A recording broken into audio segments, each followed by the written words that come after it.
Welcome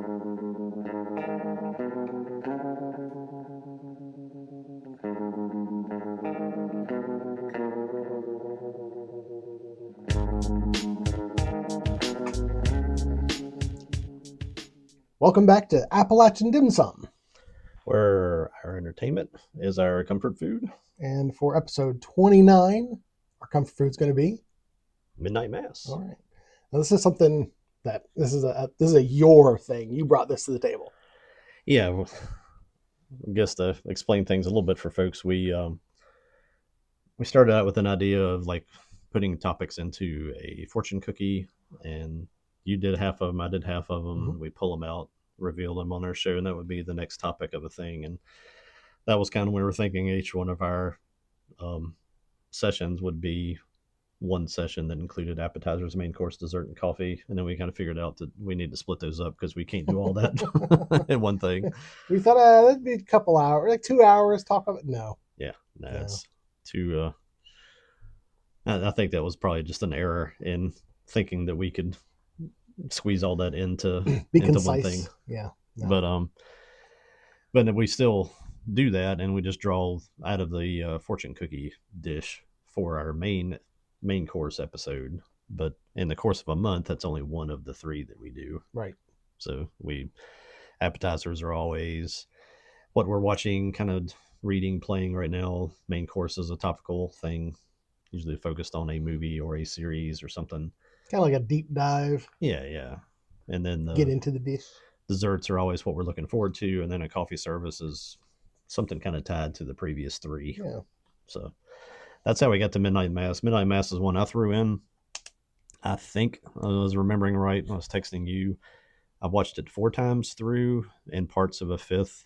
I think when my daughter was showing it to her boyfriend, I didn't get to sit in on all of those. So, probably not saying I rewatch it because I enjoy it. It's more of a rewatch because it really does stimulate a lot of things in your mind and about Christianity, about society, about all sorts of things. And you really have to get to some of those things, you really have to watch it more than one time. And I was telling you earlier, I think I watched it one time to understand the story. I went back and watched it the second time to see that so many of the things that were set up things that were really obvious that you didn't get because you didn't know the story, you pick up on those the second time. It kind of makes you appreciate those. The third time through was kind of understanding the whole picture of what he was trying to do with the show, and kind of going back and looking at some of the themes and even some of the characters. By he, you mean Mike Flanagan? Yeah, by he, the creator of this thing. And again, fourth time through was again just kind of focusing more on some of the characters, some of the things they say. There's a lot of things that are said that are easy to kind of not process or kind of sweep away because maybe they don't seem as significant because you're still chasing a storyline or something like that. And there's some really, really profound moments in the show.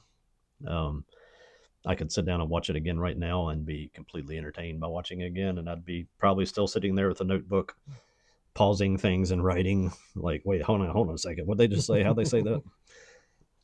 I know I take more of a casual laissez-faire approach to like preparing for this and everything.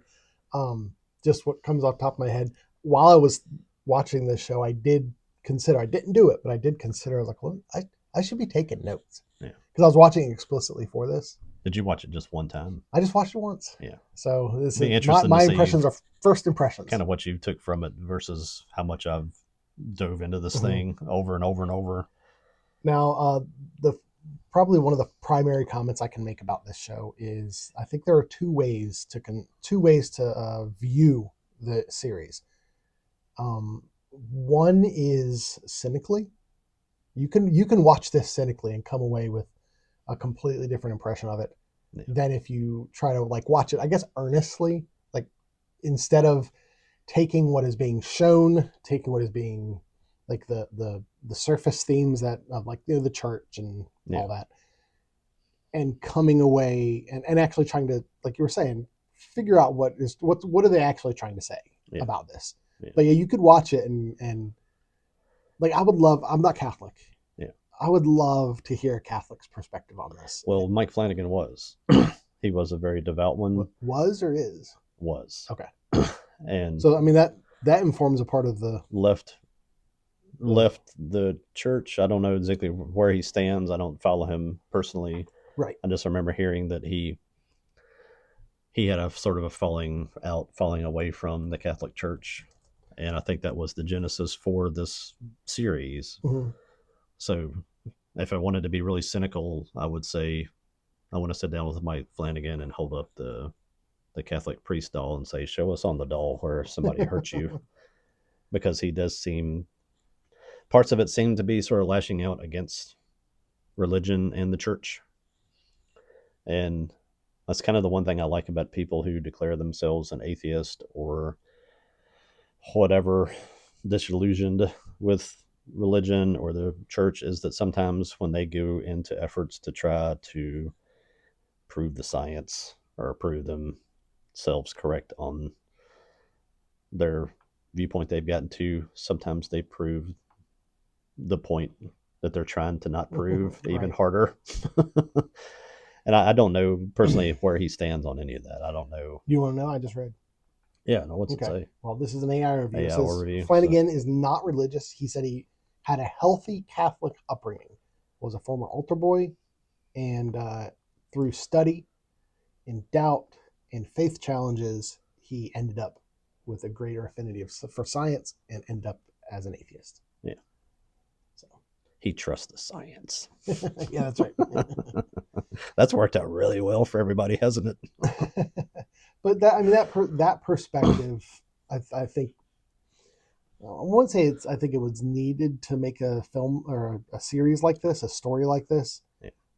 Because I could see someone who's a former Catholic but still religious might not be willing to put in some of the things that he put in this show. Yeah. Just because they don't want to be disrespectful or whatever.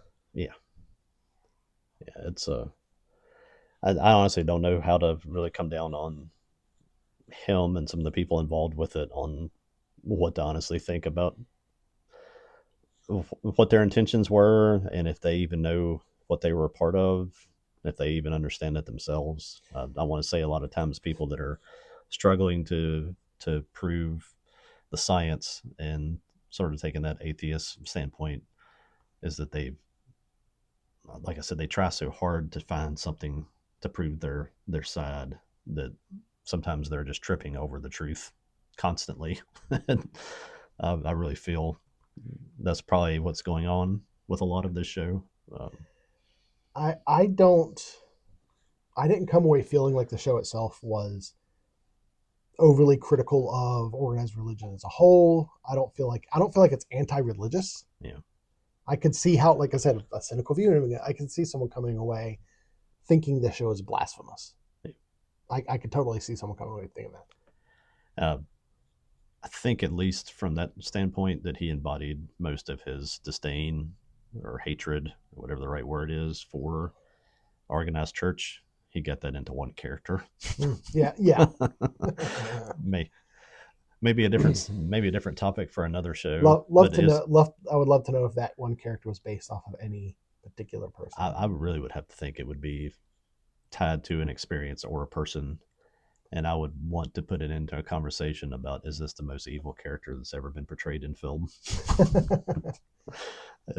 What I do want to know. Makes Thanos look like a Smurf.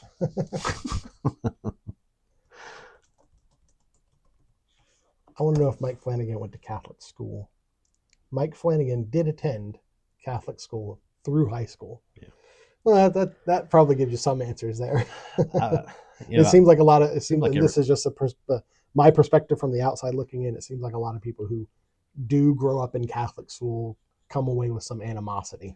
I was getting ready to say I almost feel like it's a trope or something at this point that seriously, that if you go to Catholic school that you end up hating religion, and I don't know if it's really that bad or if it's just an excuse to try to fit into Hollywood culture stuff. You get to be a victim group that way. Yeah. Everybody needs to find a way to be a victim so they can fit in. And I got 3 things on my checklist. I'm a level 3 victim. It's like, oh yeah, I'm a level 6 victim. But Well, we could go into some commentary that's not really involved in the show. Let's kind of stick with the show. What you were saying was getting my head going about the, the growing up in the faith and what that means, and yeah, let's go with the show. little information about the show. Yeah. Mike Flanagan, kind of another guy people tie to Stephen King a lot. Really? Um, I mean, I could see that thematically and stuff. but it's really hasn't done that much other than Gerald's Game, and Oh, he did Gerald's Game, huh? did he do something else? I forget. Let's bring him up. He's in negotiations, in writing in some form to do something with the Dark Tower. It seems like he has the lead on the most likely person to bring the Dark Tower into media or into TV or movies. But kind of like Frank Darabont seems to have a connection to Stephen King a little bit. Oh, because Doctor Sleep. Doctor Sleep was the other one. I couldn't remember. Yeah. See, the only thing I've seen of his, or like I saw Doctor Sleep, The Haunting of Hill House. Yeah. Which was magnificent. Yes. I need to watch the Haunting of Bly Manor. Bly Manor was not as magnificent. Okay. It was an okay try. It wasn't as good as Hill House, but a lot of the same characters though, and that is kind of the cool thing about Flanagan is that Henry Thomas and the Seagal girl that plays Erin in this. I don't have the character list of actual actresses. I have the characters' names, but the guy who plays Hassan, the guy that plays Riley, Zach Guilford. Guilford. All these people reappear in multiple series with him. Oh, okay. Is that that probably also makes you think of Darabont? Yeah, and that he likes to cast the same people, and almost kind of. I've heard some people say that these things are like trilogies, even though they're not related stories at all. Yeah. Where you make these series of shows that are like them. This one in particular is a script that he worked on for like over a decade. While he would present it, I think it was going to be a movie. He talked about it being a novel. I could see this being a film, and also tried to push it out there as a series. Ended up doing lots of other things in the process, and just I don't know I think it was really the Hill House is what made people like, we need something else from you, because they like that so much. But he'd been working on this all the time, and just I don't know in what form it was when he tried to sell it to different studios or whatever. They just didn't want to do anything with it. I could have totally seen this being produced around the time of the Van Helsing film. Yeah. And like in that style, in that era. Yeah. And it being more of a, when people were starting to make really stupid vampire movies. Yeah, like a bombastic action horror film. I could see this in that format, definitely. Yes. He made Gerald's Game with Stephen King, and it was kind of interesting that this was of how developed an idea this was at the time. When she's tied up on the bed or something in Gerald's Game and reaching for something, she knocks a book or something off the shelf, and it's actually it's a pretend novel of Midnight Mass. Oh, really? And it has I think it even has a description on the back that if you like pause it, you can see something about Aaron. So it's actually kind of fleshed out at that point. Was the girl that played Aaron, was it Katie? It's not Katie Seagal. That's that's Sons of Anarchy mom. Aaron was played by Kate Siegel. Kate Siegel. Not to be confused with Katie Seagal, but Kate Siegel was the main girl in Hush. The thing about the girl that's deaf, whose home gets invaded. I don't know if you ever saw that movie or not. I have not. Really cool, because they portray a lot of the movie with the sound off, so you're kind of seeing it from her perspective, where you see the bad guys in the background and stuff, and you hear absolutely nothing. It was a really well done movie.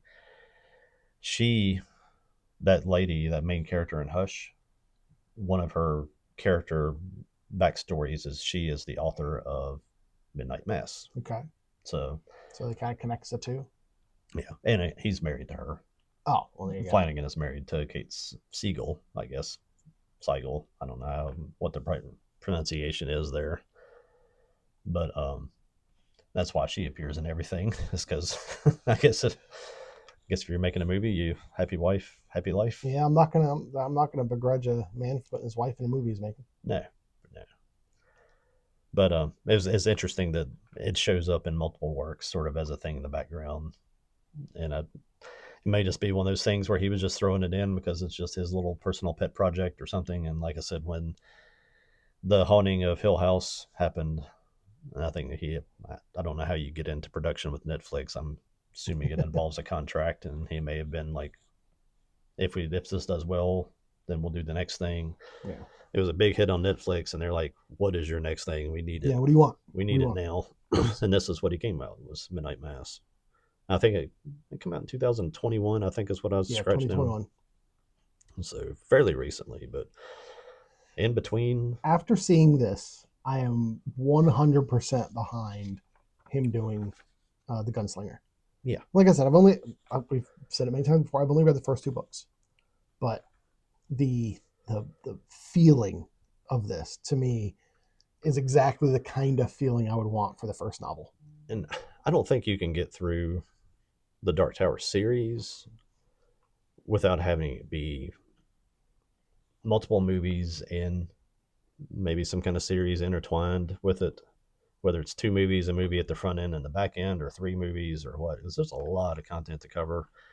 And having somebody that has a group of people that he can work with the way that he works with people in shows is the only way you could make something like the Dark Tower work.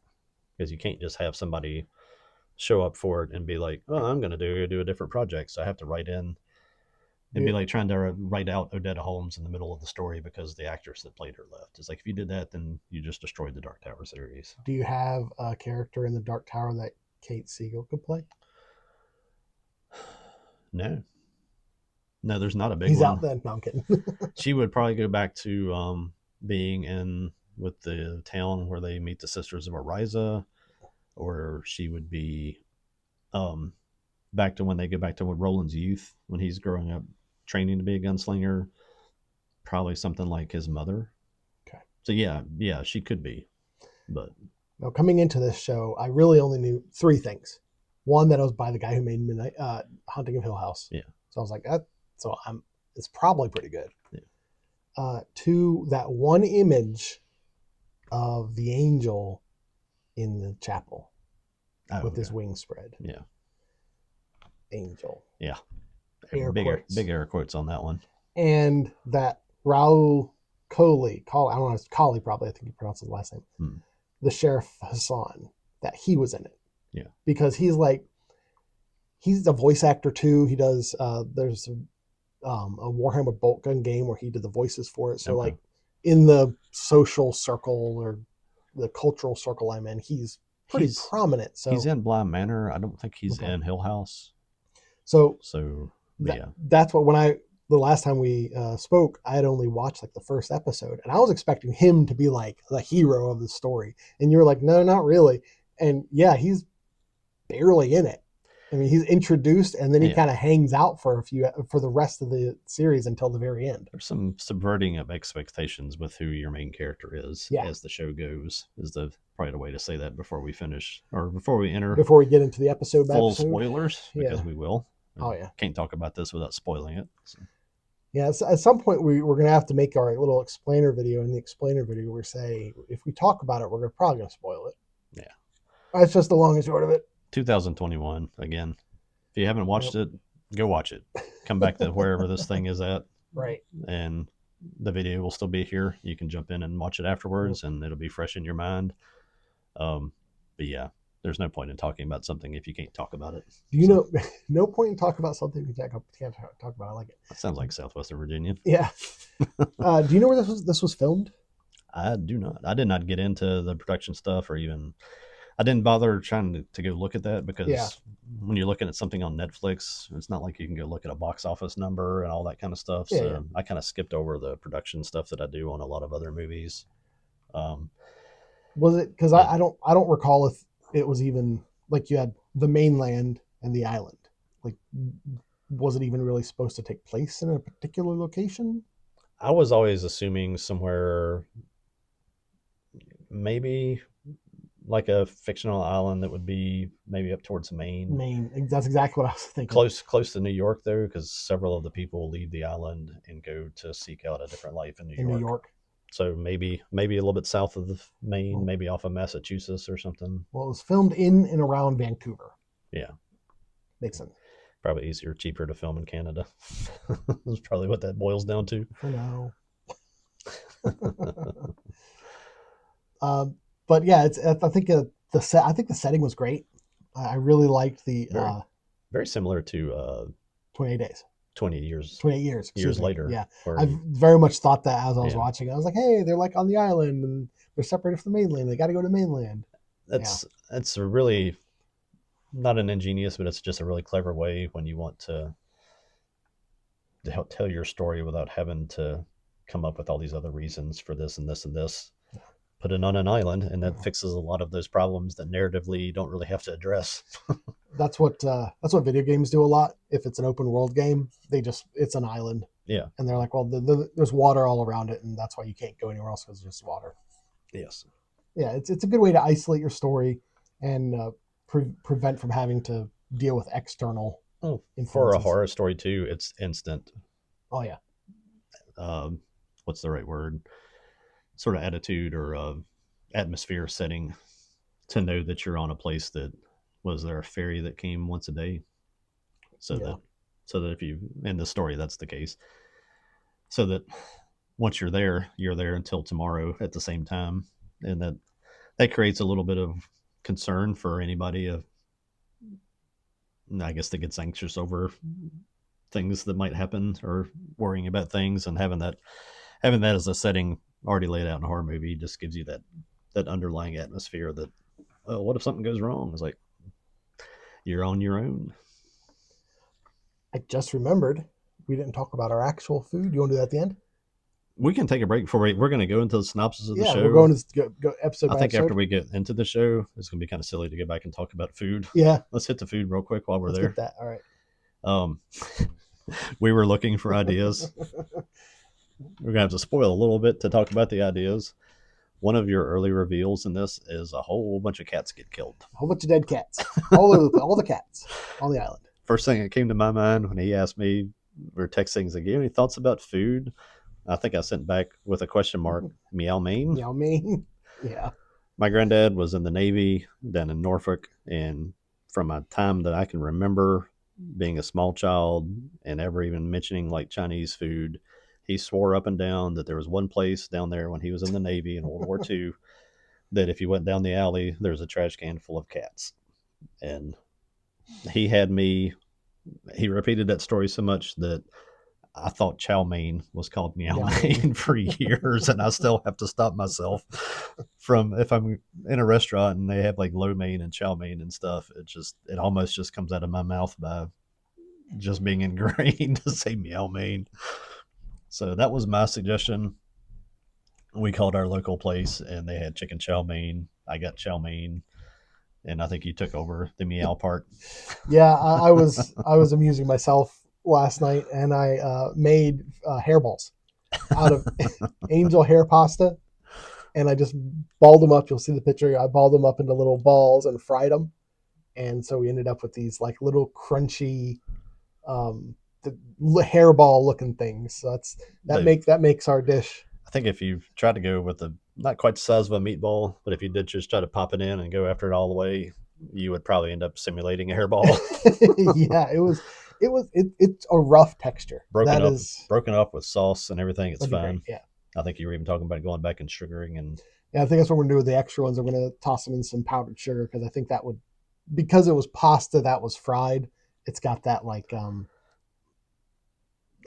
I want to say funnel cake, but it's not soft like funnel cake, and it's hard. I went to I was telling you, I went to our Heritage Market, which is our German Baptist market just up the road yesterday afternoon, just kind of in a quick run through, see if I could find anything that would be related.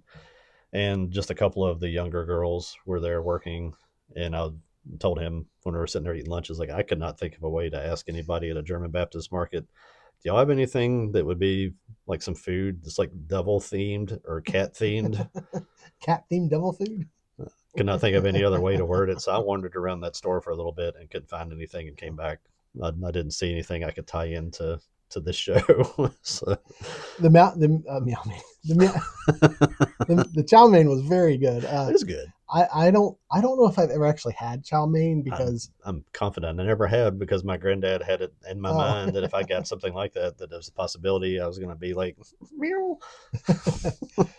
I just always like you said, General Tso's chicken. I go and I've been fighting General So for 30 some years, and I'm going to beat him one day. If I always look at anytime I go to any kind of like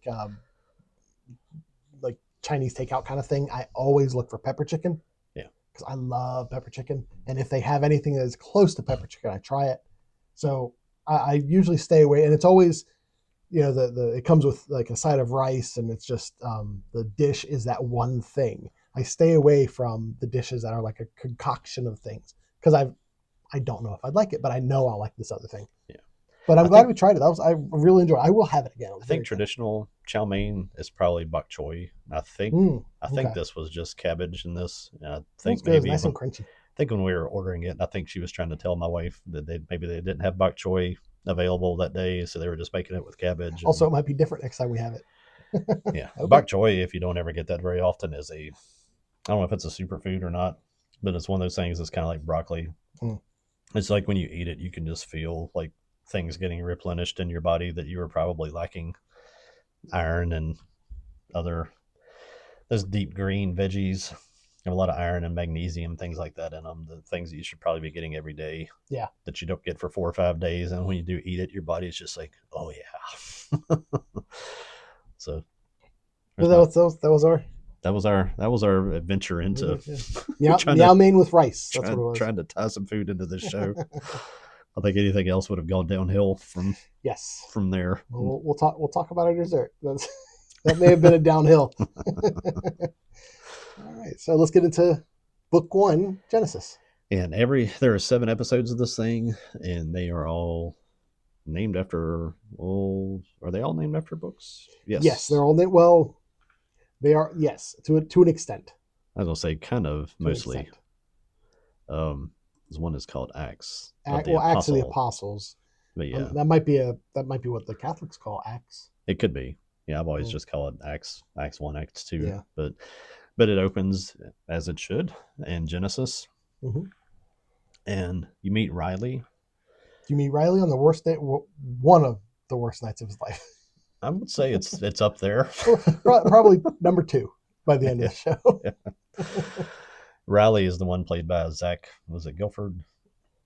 Something like that. Yes. Let's get back to the opens. One of those things, I don't know if you noticed it or not, but it opens with the headlight of his car, and you can see, because of the reflection of the police lights, you can actually see the fish. Mm-hmm. Yeah, like the little fish sticker. I think I missed that the first time I watched it, but it's right there on the bumper. He's gotten into like a head-on crash with somebody, police everywhere. And the reason he got on the head-on crash? Is he was drunk out of his mind. He was drinking. I think they'll even say later that he knows that he didn't even touch the brakes. He didn't react. He was totally out of it. He said there was no skid marks at all. Yeah. He just completely came across the lane full speed and hit this girl in a little Volkswagen Beetle and ejected her. And she died on the scene. They were trying to revive her. Character had a name. Was it Tara? The woman who died? Yes. Ooh, I don't think I ever wrote that down. It's not super important. Tara Beth. Okay. Yep. Younger girl, sort of college age girl, sitting there like with glass, kind of graphic, into her face, kind of stuck into her head. They're trying to do CPR on her, bring her back. She doesn't make it. And he's just sitting there on the ground, hands behind his back. I think even like dead. Doesn't like the rescue worker say something that's like, why is it that the drunk always lives through this, and the kid that's just trying to live their life or get home is always the one that gets killed? It says something to him like that. I have the quote right here.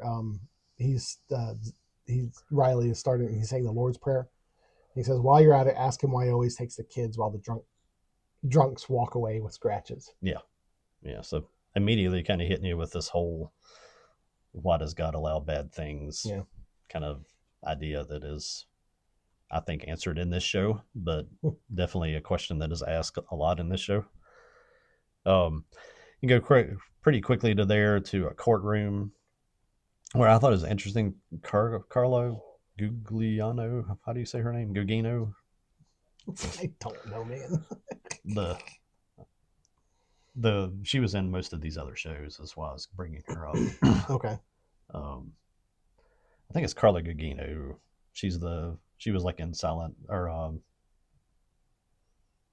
Sin City and stuff too. But excuse me. Anyway, What character did she play? she is the judge. You don't even see her. She's just credited Oh, here because she's the voice. okay. I was just going to I give was a like, I nod don't. to. She's the mom in Hill House, Okay. and she's the lady that gets tied up in Gerald's game. In Gerald's game. Gerald's game. Gerald's game. Okay. Prevalent in most of Flanagan's stuff, it seems. Gotcha. Which I know she's in the picture of Dorian Gray, the most recent one they did.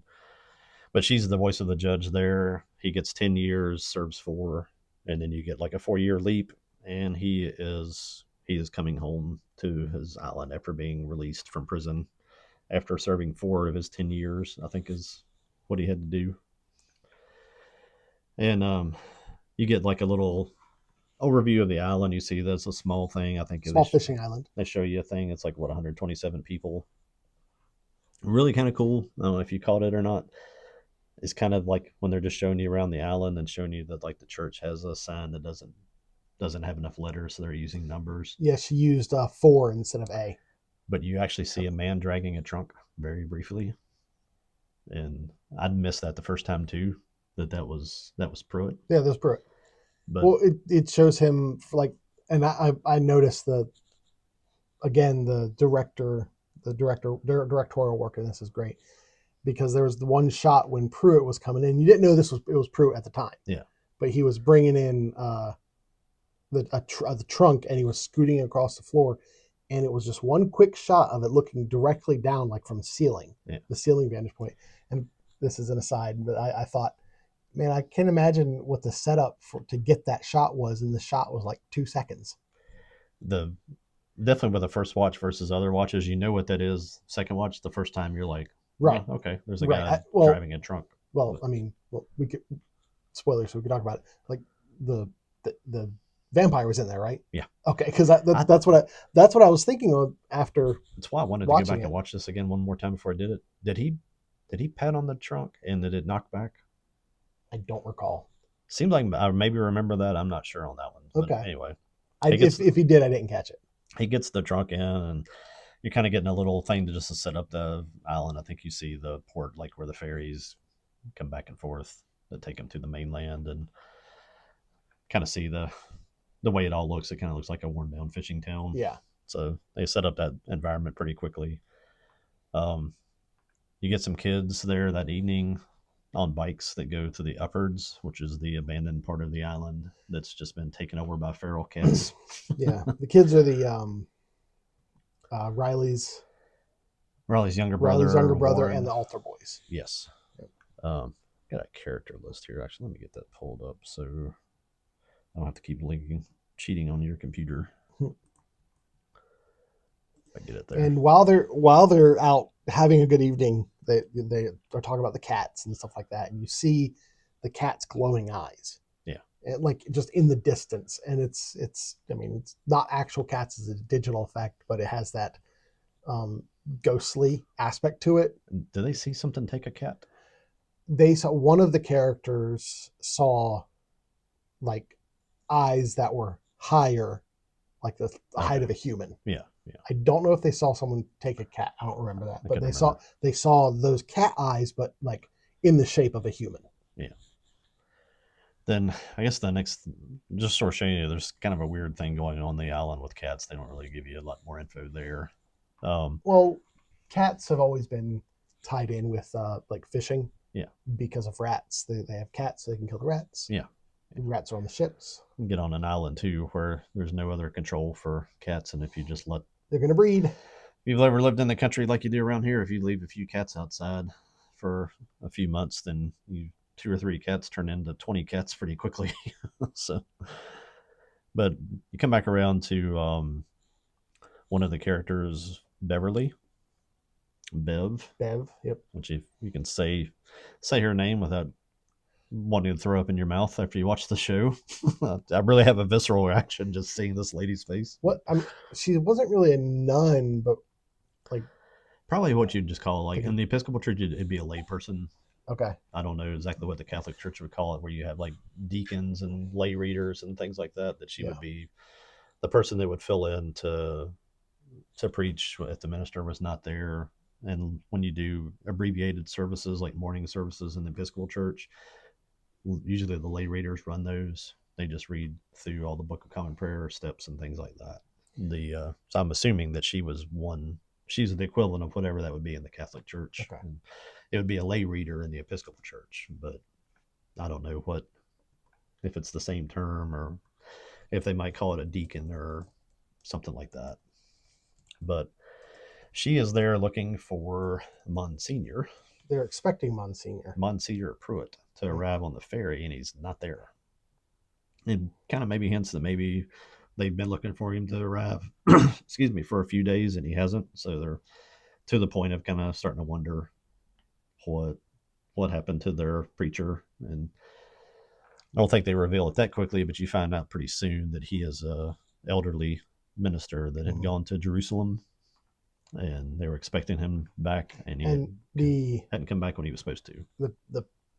The community sent him to Jerusalem. Yes, because he's getting older, and they kind of wanted him to. It was almost like a gift to him because they wanted him to have that experience before he passed, essentially. Yeah. Bev's was a lector.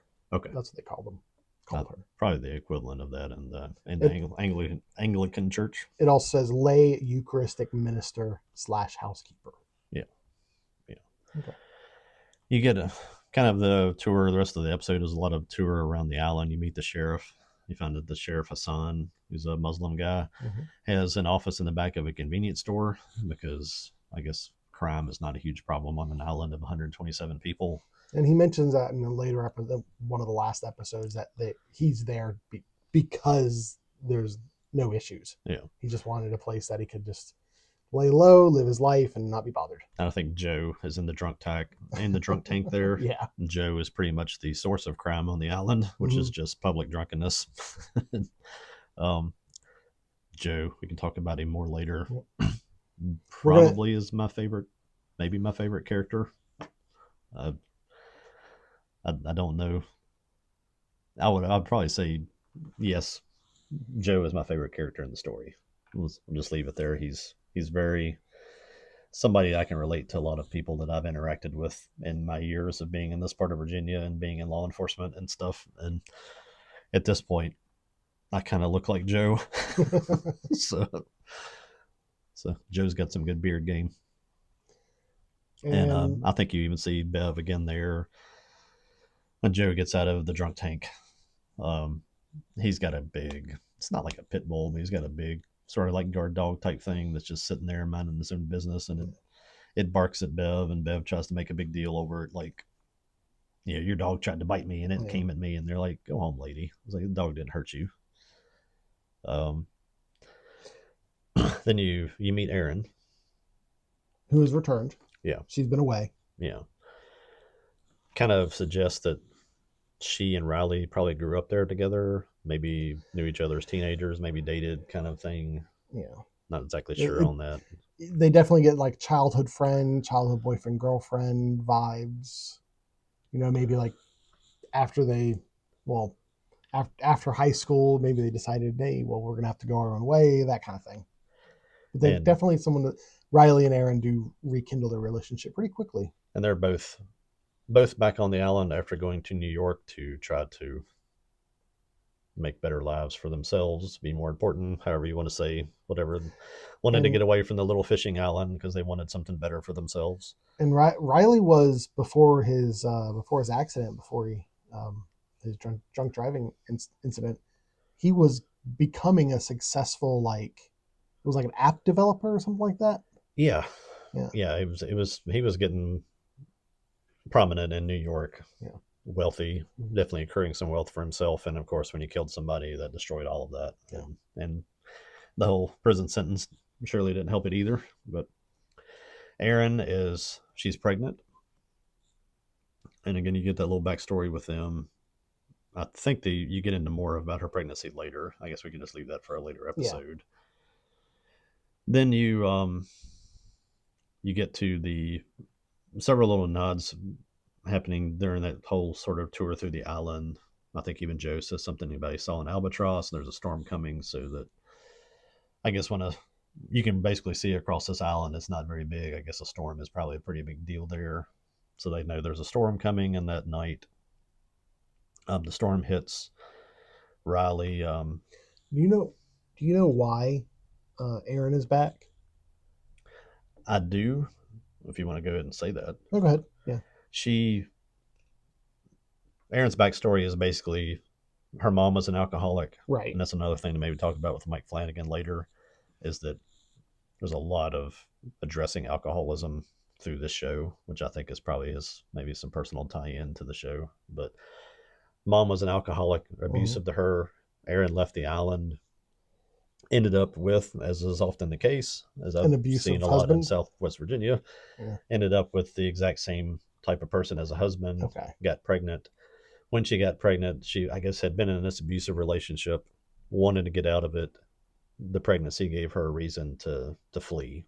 So she left with the baby and came back to the island. So this is the only place she knew to go. And probably the only place maybe where he wouldn't follow her, would be my guess. Because that's usually the case in those things, is that the abusive person is not in love with them. He just doesn't want anybody else to have them and doesn't want them to ever get out of their control. So she came back to the island to try to restart anew with her baby. And I think at one point she says that she actually had a little nickname for the baby, like the little one, like Littlefoot. Littlefoot. That Littlefoot saved her life, Mm-hmm. gave her the strength and the reason to get away. And you get to the night of the storm, and you get a little conversation there too with Riley and Aaron, and he's kind of telling her what happened with him, and he's basically just defeated. He's like, I just exist now, is what he told her. yeah, he's lost. I just exist. I don't even know what to do at this point. He's back home because his mom and dad live there on the island. His dad has a fishing boat. Basically, that's the industry on the island, is fishing. And A dying industry, it seems. yeah, dying industry that also got hurt by, you'll find out later, there was an oil spill that really hurt the industry. And between that and regulation, environmental stuff about you can't catch but so many fish, just kind of, there's no way for the island to really recover under all the things that are kind of piled on it. So but he comes back there because he doesn't have anywhere else to go. Get out of prison, you don't have an apartment in New York anymore, don't have any money, so he had to come back home. And there's some tension between him and his father. Yeah. His mother wants him to just come in and just fold back into the church and just resume his life before, I guess, resume the life that he had before he left the island. Yeah. And his father, and Riley tells his dad that he's just not, he's like an atheist now. He's not interested in church. And he's like, well, you need to come to church for your mother, but don't take the Eucharist. Yeah. He said, if you're not right with God, you don't take it. Yeah. And he has some animosity towards him, because I could speak to that as a parent. When your child falls away from God, and on top of that gets drunk and kills somebody, that leaves a dad pretty much in a situation of, I've failed completely. Mm-hmm. Even though dad didn't have anything to do with that. It's the son's choices that did it. That's the source of the animosity between the two of them. Is he definitely has trouble forgiving him and accepting him back, because it's seeing him there is just a reminder that something that he did, he feels like he failed. So storm comes. Riley is there just at his house, and it's basically like in his old kid's bed with the old decorations and stuff from when he was a teenager. Looking out the window, sees a guy in a fedora, and everybody had sort of talked about Monsignor Pruitt as a guy that would like to wander the island in his trench coat and fedora. And he was like, that must be him. So he goes out to chase him, and this old guy, just Jesse Owens, outruns him down the beach, and he loses him. Now, at this point, we'd already met Paul. Yes, Paul was moving. Bev went into Pruitt's house, his room. Yeah. And the guy who had Paul, who had brought in the trunk, she followed him in, and that's where she met him. Yeah. And the scene where it's kind of revealed who Paul is, or that Paul isn't this old man, pretty much is what the reveal was, because he walked in and they kind of hid his face in the very beginning. Yeah. And everybody was kind of looking at him like something was wrong. And Yeah. you find out that Paul tells everybody that, well, Monsignor Pruitt is he's in the mainland in the hospital. He's sick. He's in the hospital. He's okay, but and the diocese sent him. Yeah.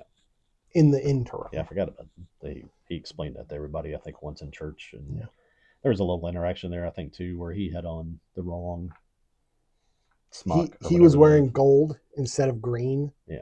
And I thought it was because like the gold was for holy days, but I thought Bev said it was for feast days. Man. That's what I thought. This is all leading up to Easter. Yeah. This whole everything in the show. Now at this point, as a early viewer, I'm watching the first, and you got introduced to all the characters. And did we get introduced to Sarah and her mother in the first episode? I didn't note anything there. If it was, it might have been they were at church, but I don't think you got any backstory on them yet.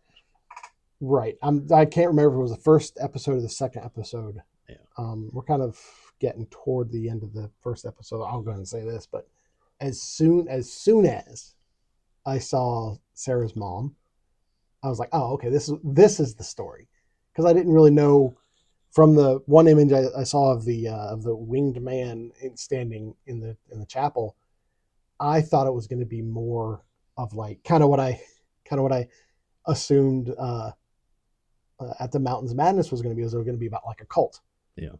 I didn't realize it was going to be a vampire thing. I had no idea this was going to a vampire story when I watched it the first time. Right. So the thing that I did note though, wherever you see them, and it seemed like maybe somebody else, maybe Annie, which is Riley's mom, mm-hmm.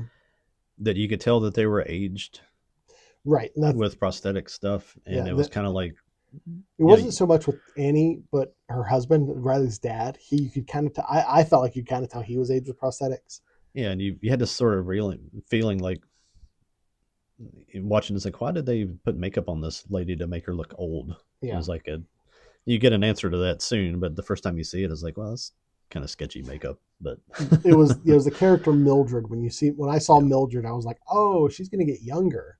Oh, this is a vampire story. Yeah. So I don't know if that was intentional or if it was just the byproduct of what they were trying to do. There was an interview with him that I did not get to track down. I've heard somebody say at one point through watching stuff and reading about this that he wanted to have that there to make you realize that there's something not right. Okay. And I don't know that he intentionally made it look bad or anything, but I think wanted it to be obvious for you to know that there's something going on here that you need. So it was intentional foreshadowing. It's an important thing that you notice that. Okay. And yeah, I wouldn't even say that the makeup effects were bad. No. It's just they were noticeable. Yeah, you could tell it was somebody younger being dressed up to be old, and that's usually goes the other way, where you have a young character and you have some scene about them reflecting on their life, and you have to make them look old. Yeah, it's usually not the other way around. But Riley sees Fedora Man sprinting down the beach, tries to catch up with him, gets outrun, loses him. And at that point, just because of the physical stature of the Fedora Man, I was like, well, that's that Paul guy. Yeah, I honestly was the first time watching it. It's really hard to remember first watch versus multiple watches. Mm-hmm. First watch, it was like, well, that's weird. Yeah. It's like, is there something else on the island? I don't think I'd put together that there were some connections between all of these characters yet. It was sometimes, when you're first watching something, you don't know, is this thing well put together, or is this just people throwing crap at a wall, and there's going to be all this stuff that doesn't make any sense that's never brought back around, and everything in this one is actually thought out and is there for a reason. I've brought up the idea of Chekhov's gun a lot in this, and literally there's a gun in a later episode, but he definitely does a good job of dotting all the I's and crossing all the T's. Yeah. After the chase on the beach, he's lost. The next day, you come back to the beach, and the beach has got dead cats from one end to the other. Full of cats. And the sheriff is there. The mayor is also there. I've got a name there somewhere. That is Mayor Wade. And they're both like, I think it kind of ends like, holy crap, there's a lot of dead cats. And then you end of that episode, you come back to the next episode, and it'll pick up right there again.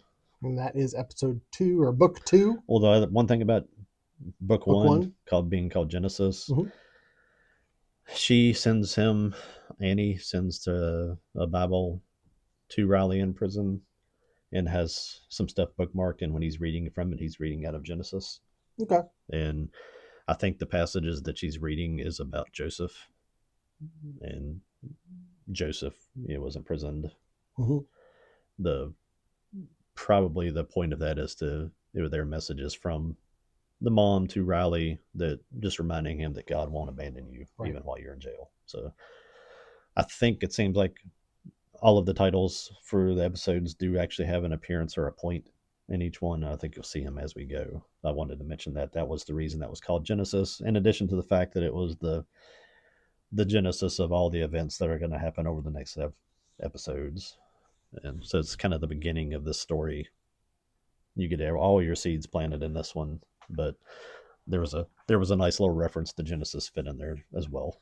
So, and again, I appreciate stuff like that, because that's extra work that you don't have to do as a writer or a producer. Right. But he did, so definitely worth a nod for that.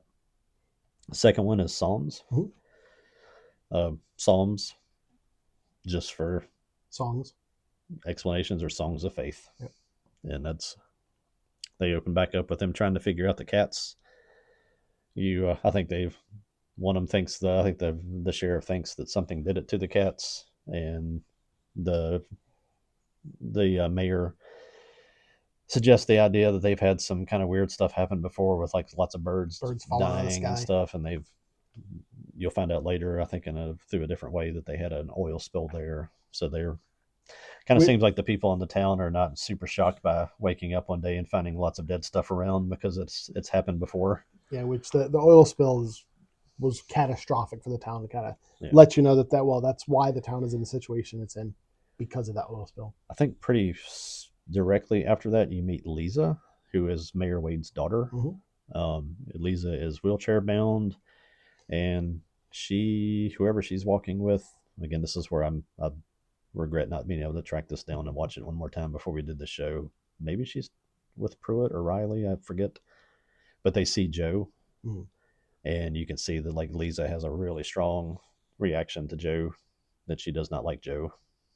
I don't think you get an explanation right then and there, but we can spoil it for later on. Joe was hunting, maybe just shooting when he was drunk. Yeah. And didn't try to intentionally hit her, but shot wherever Lisa was and hit her in the small of the back and the spine, and she lost the use of her legs and has been in a wheelchair since. And Joe is, whether or not he was full alcoholic before then, definitely is full alcoholic after then, because he knows he did that to the girl, and definitely tension between them, justifiably so, and the whole town, because you're a town of 127 people.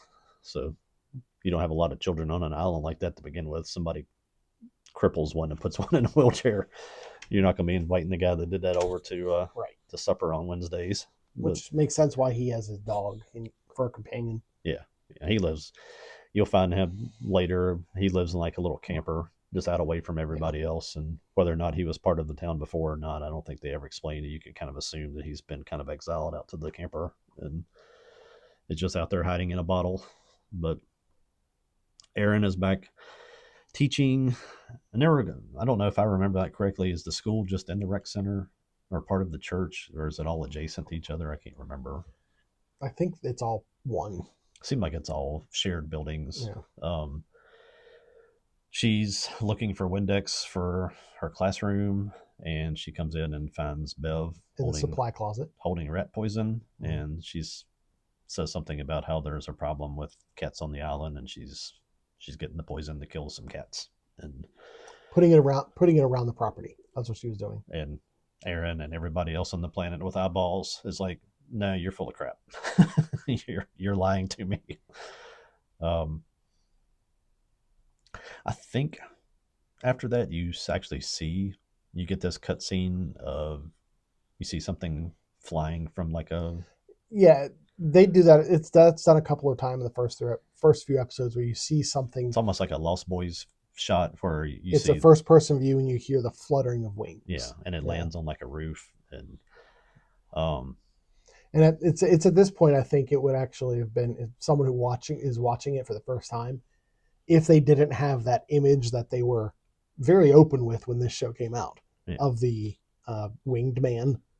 If you didn't know anything about that, I think that would have benefited you at this point in the show. Is that where the little drug dealer dude? That's later, isn't it? Where the drug dealer guy gets pulled in, like the thing's actually mimicking a voice, and he kills. There's like a little drug dealer guy. Yeah, that was early on. That might have been. That might have been around. That here. might have been the scene of that. I don't know. At some point there in the early parts, there's like a little local pot dealer who comes by. I think it's the house that this thing lands on. Thinks he sees something inside, hears something, and whatever's inside is mimicking somebody else's voice. And he goes to check it out, and he gets pulled in and mauled. You don't see a lot of details, but it attacks him, and he gets unalived. And you get to a lot of times where you go to Paul, the new minister, and some sermons and preaching. This one, he's I think is the kind of the first one of those where he's kind of preaching about faith to restore the island, and he mentions the oil spill. He knows that the oil spill kind of wiped out everything, and Riley has of course come to church with his parents, and I think, are we getting to, is this Ash Wednesday? It's a start of Lent, so yeah. Because I think this is the scene where he's at the end of the service. He's putting the ash crosses on everybody, and I wrote it down on the thing. Yeah, because after that they all go to the potluck. Yes. Yeah, and ashes on the forehead. Then doesn't seem like one of those things that really is that significant, but it is very significant that as he's doing it, tells everybody, remember you're dust, and to dust you shall return. And there's definitely more of a focus on it when he does it to Riley. And Riley sort of nods at him like, I hate you. Yeah, because at this point Riley wasn't taking communion. He was going to church, but this is something that he could partake in. And if I remember correctly, it was like Riley wasn't going to do it, but then his mom was like, "Come on." Yeah, and I think in that church scene too, kind of the first time that I noted something about Sarah, and that Sarah is the doctor on the island, short-haired lady, that she sees Paul and is like, I can't remember if she says something in church. I know she says something later at the picnic about how Paul seems familiar. Yeah. It may just be that's all she says. I know that Paul at some point there invites Riley to come to AA meetings. And he kind of seems to be singling Riley out for some attention. He says he wants to provide a place for him to go to the AA meetings instead of him going to the mainland. Yeah. So the AA meetings are basically in the middle of this big rec center, just two chairs in the middle of the rec center, the Paul and Riley. And they I think you said, was it like a crab cook or something they have? It was like a picnic they have the next day. Yeah, it's some sort of there's a big sign with crabs on it. I can't remember what it says. Crock potluck is what they call it. Crock potluck.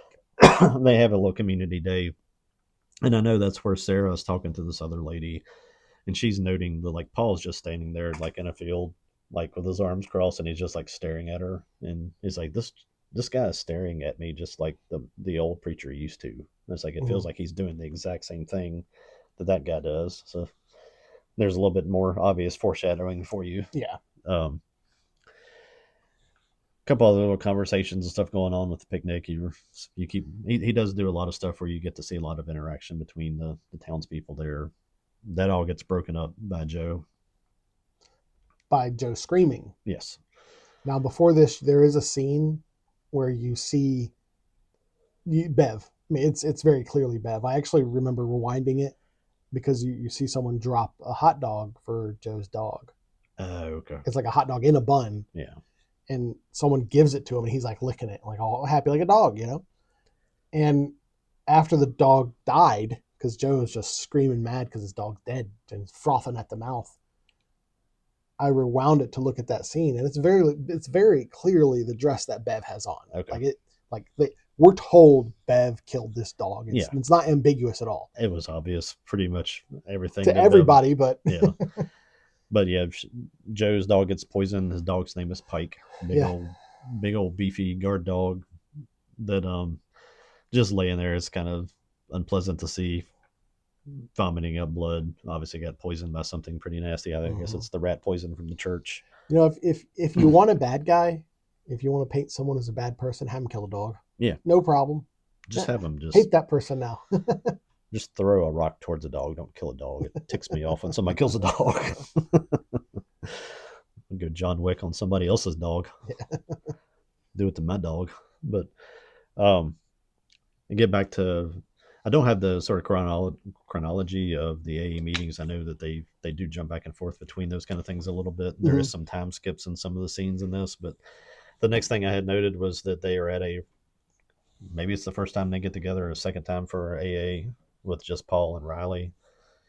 And Riley's telling Paul about how he knows that Bev had to have done something to the dog, and that kind of telling him about how he's been around her, grew up around her, and doesn't like her, and how she convinced everybody to take oil. Yeah, during the oil spill, there was some sort of thing where the oil company was trying to buy off everybody's property, just offered a settlement to everybody so that they couldn't sue for more. Right. And she talked him into giving that, and then pressured all these people to give it to the church. So basically, all the money that people could have gotten from the oil settlement to maybe get out of there, they kind of gave back to the church, which she embezzled and used it to build like this big rec center because she wanted a big rec center.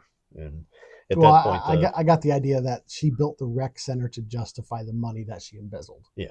You know, so like she embezzled a certain amount, and she's like, well, let me build this rec center, and that's where your money went. I think I don't remember how they convey it to you, but you were kind of getting the idea too that the Monsignor Pruitt, the guy that was there before, was old and maybe getting senile, and she was doing all this kind of under him, but doing it in his name. So taking advantage of the old preacher that was, I don't know if he had dementia or just getting senile or whatever the case may be. I guess it's all the same. But let's see. They do talk about a lot of kind of deep conversations, and that's one of the complaints I've heard about the show is there's too many long monologue conversations and things like that. I like them because I think they all build properly to the next thing. I think it helped with the theme and the overall feel of the show. Those in-depth conversations, but also along with the type of music they had. Yeah. The only band that I recognized was Creedence, and there wasn't a lot of actual songs in it. Most of it was like ambience. You didn't pick up on the Neil Diamond? Oh, Neil Diamond, yeah. The Holly Holy. That's one of my favorite parts of the show. Yeah. But so that comes in the next episode, I think, or the episode after. I think the song choice is great for the series. Yeah. But I really really liked it was almost like I don't know what you call it. It was just like hums. Yeah, there was a lot of ambient. Yeah, ambient. Not dissonant stuff, but maybe not as far as saying unsettling, but enough. A choir. Yeah, it was like a choir doing like an ambient tone. It was great. It was wonderful, and I think that fits along with the types of long, in-depth discussions that they had. But Riley and Paul are having a conversation about his accident and all this stuff, and talking about suffering, and Riley said he knows it's his fault. I think that's where he tells him about how he didn't even leave skid marks and just completely wiped out this girl, and that he doesn't think that suffering is a gift from God. And Paul is telling him that you have to just seek out the good to find it. So they're having that sort of back and forth about the Riley struggling with the why does God let something bad happen, and Paul still trying to show him that it's you gotta look for the good if you want to find it. And this is why you still don't know really what Paul is, but at least you have sympathy or sympathize with Paul at that point. But um, I think at the same time, while they're at the meeting, Aaron sees somebody out the window. It's Yeah, happening it's a like lot now, where people are seeing stuff out the window. Aaron saw it, Sarah saw it, Mildred sees it. Mildred sees it. When Yeah. she sees it, Mildred is the mom of the lady Sarah, Mm-hmm. who The was one with the obvious old people makeup. yeah, and Sarah's the one that's like, I recognize this guy. Mildred is her mom. Her mom is like in full Mhm. dementia, can't remember stuff. People are, And she's bedridden most of the time too. and at this point, Paul is coming to Mildred every day to give her mass. Yeah, yeah. And Aaron sees the guy. I think it happens then, or maybe they're back and forth between the two households. She goes to the bathroom, and while she's urinating, she sees spots of blood Mm-hmm. and is like, "Uh oh." Well, She's go to worried the that she's doctor. having trouble with the baby. Then you get over to Mildred seeing the face, and when she sees it, she says that's her husband. And Sarah's like, doesn't know what she's talking about. They just assume she's confused. And then the next day, you get the scene at the church where that you're preaching about faith and restoring everything to the island. And Paul, in the course of that service, tells Lisa to get up and get out of her wheelchair, and she does. That was a pretty powerful scene. Yeah. Um, and at that point, as a first time viewer, I had already guessed that there was the winged guy was there on the island. Yeah. Again, if I didn't know about it, I mean, I don't know if I would have thought that. I didn't know about the wing guy when we watched the show the first time. Okay, so were you thinking anything? Like, however long ago you saw it, you know? I was still trying to figure out what the trick was with the, is this guy some kind of healer? Well, or at this point, because I knew of the character, the winged character. At this point, I was thinking Paul was going to become that guy. Yeah. And I was thinking that Paul was somehow was the person that was looking in the windows and stuff like that. And I was thinking that it was Paul's blood that thought Paul was feeding everybody his blood. I thought Paul was a lot farther along in his transformation into a vampire than he was at the time. I guess the first watch, I wasn't convinced that Paul was a bad guy yet. Okay. Because he really is trying to kind of give the right message to Riley when he's meeting him. You had some weird stuff happen with some people like, wow, he seems like he looks like the other guy. And I guess if you're making any leap at that point, you're just like, maybe this is Pruitt's son, and they're not telling us that he's his son for some reason. Yeah, I was really my viewing of the series was very very much colored by the fact that even on Netflix, when you go to Netflix, there you go. That's the image they give you. Yeah.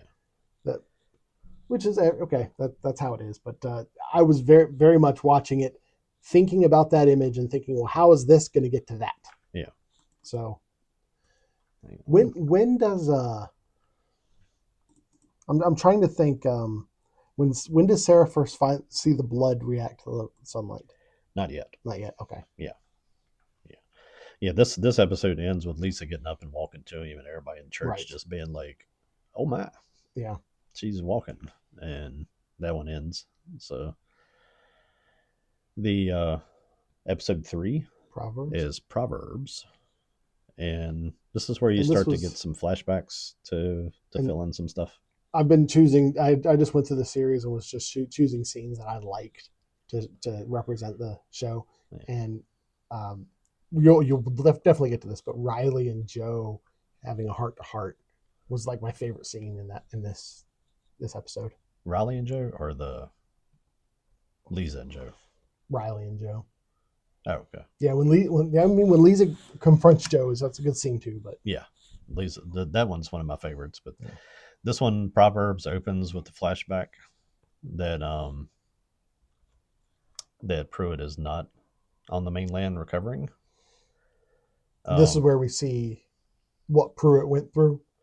I don't trying to get if you get it all. You do, but you get it in pieces through the Okay, episode. yeah. I think I think the way they convey it, if I'm remembering this correctly, is there is a confessional booth in the church, and Paul goes into the booth and is just basically confessing to God because there's nobody on the other side of it. He is the preacher. There's nobody there to confess to, so he's giving his confession just between him and the Lord.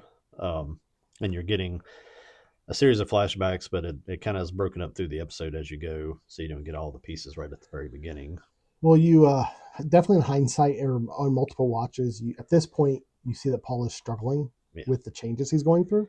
Yeah, right after the Lisa gets up to walk, I think he passes out, and then he comes back into the office, which is in the rectory there behind the church, and he throws up blood. Yeah. And Bev comes in there to see what's going on with that. And at that point, it's the first time that they show her seeing the picture. There's an old picture on the wall. It's Monsignor Pruitt. It's of a newspaper clipping, and so the picture itself is like a newspaper picture, so it's not real clear. Yes. Yeah. But she sees that, and I think that's the first person that Karen makes the connection. It's like, I think you look like him. You look a lot like him. Are you the same guy? Mm-hmm. From there, so you kind of get into Sarah a little bit more. Sarah's talking with Lisa, and she wants to do studies to she wants to know why it happened. And the parents are like, "It's a miracle. This is a miracle. They can't trust it. They can't afford to go through all the tests. Just let it be." Mm-hmm. Then you get into Neil Diamond. Yeah, There's a little montage of everybody. Mildred's hip is better. She can get up out of bed. Ed, Riley's dad, his back's not better. hurting him. Annie was looking at something with her glasses on. Annie is Riley's mom. Takes it off. She can see. She doesn't need her glasses anymore. Everybody at church is kind of feeling better. All to this little montage of Holly Holy with Neil Diamond. That was great. One of my favorite songs anyway. This show just made it even better or more cemented into my list. But and then it comes back to where, with all that going on, the church is getting pretty full. Lots of people that are on the island are coming to church all of a sudden. Then in confession, you go back to flashback again with the Pruitt story, and you see that Pruitt he was there in Jerusalem, went to the Wailing Wall, and then was already kind of in a state of dementia or something at that point, and he wandered off and got lost and got out into the desert and got into a sandstorm once he got into the desert and was lost there. While he was lost in the desert, he sees a cave.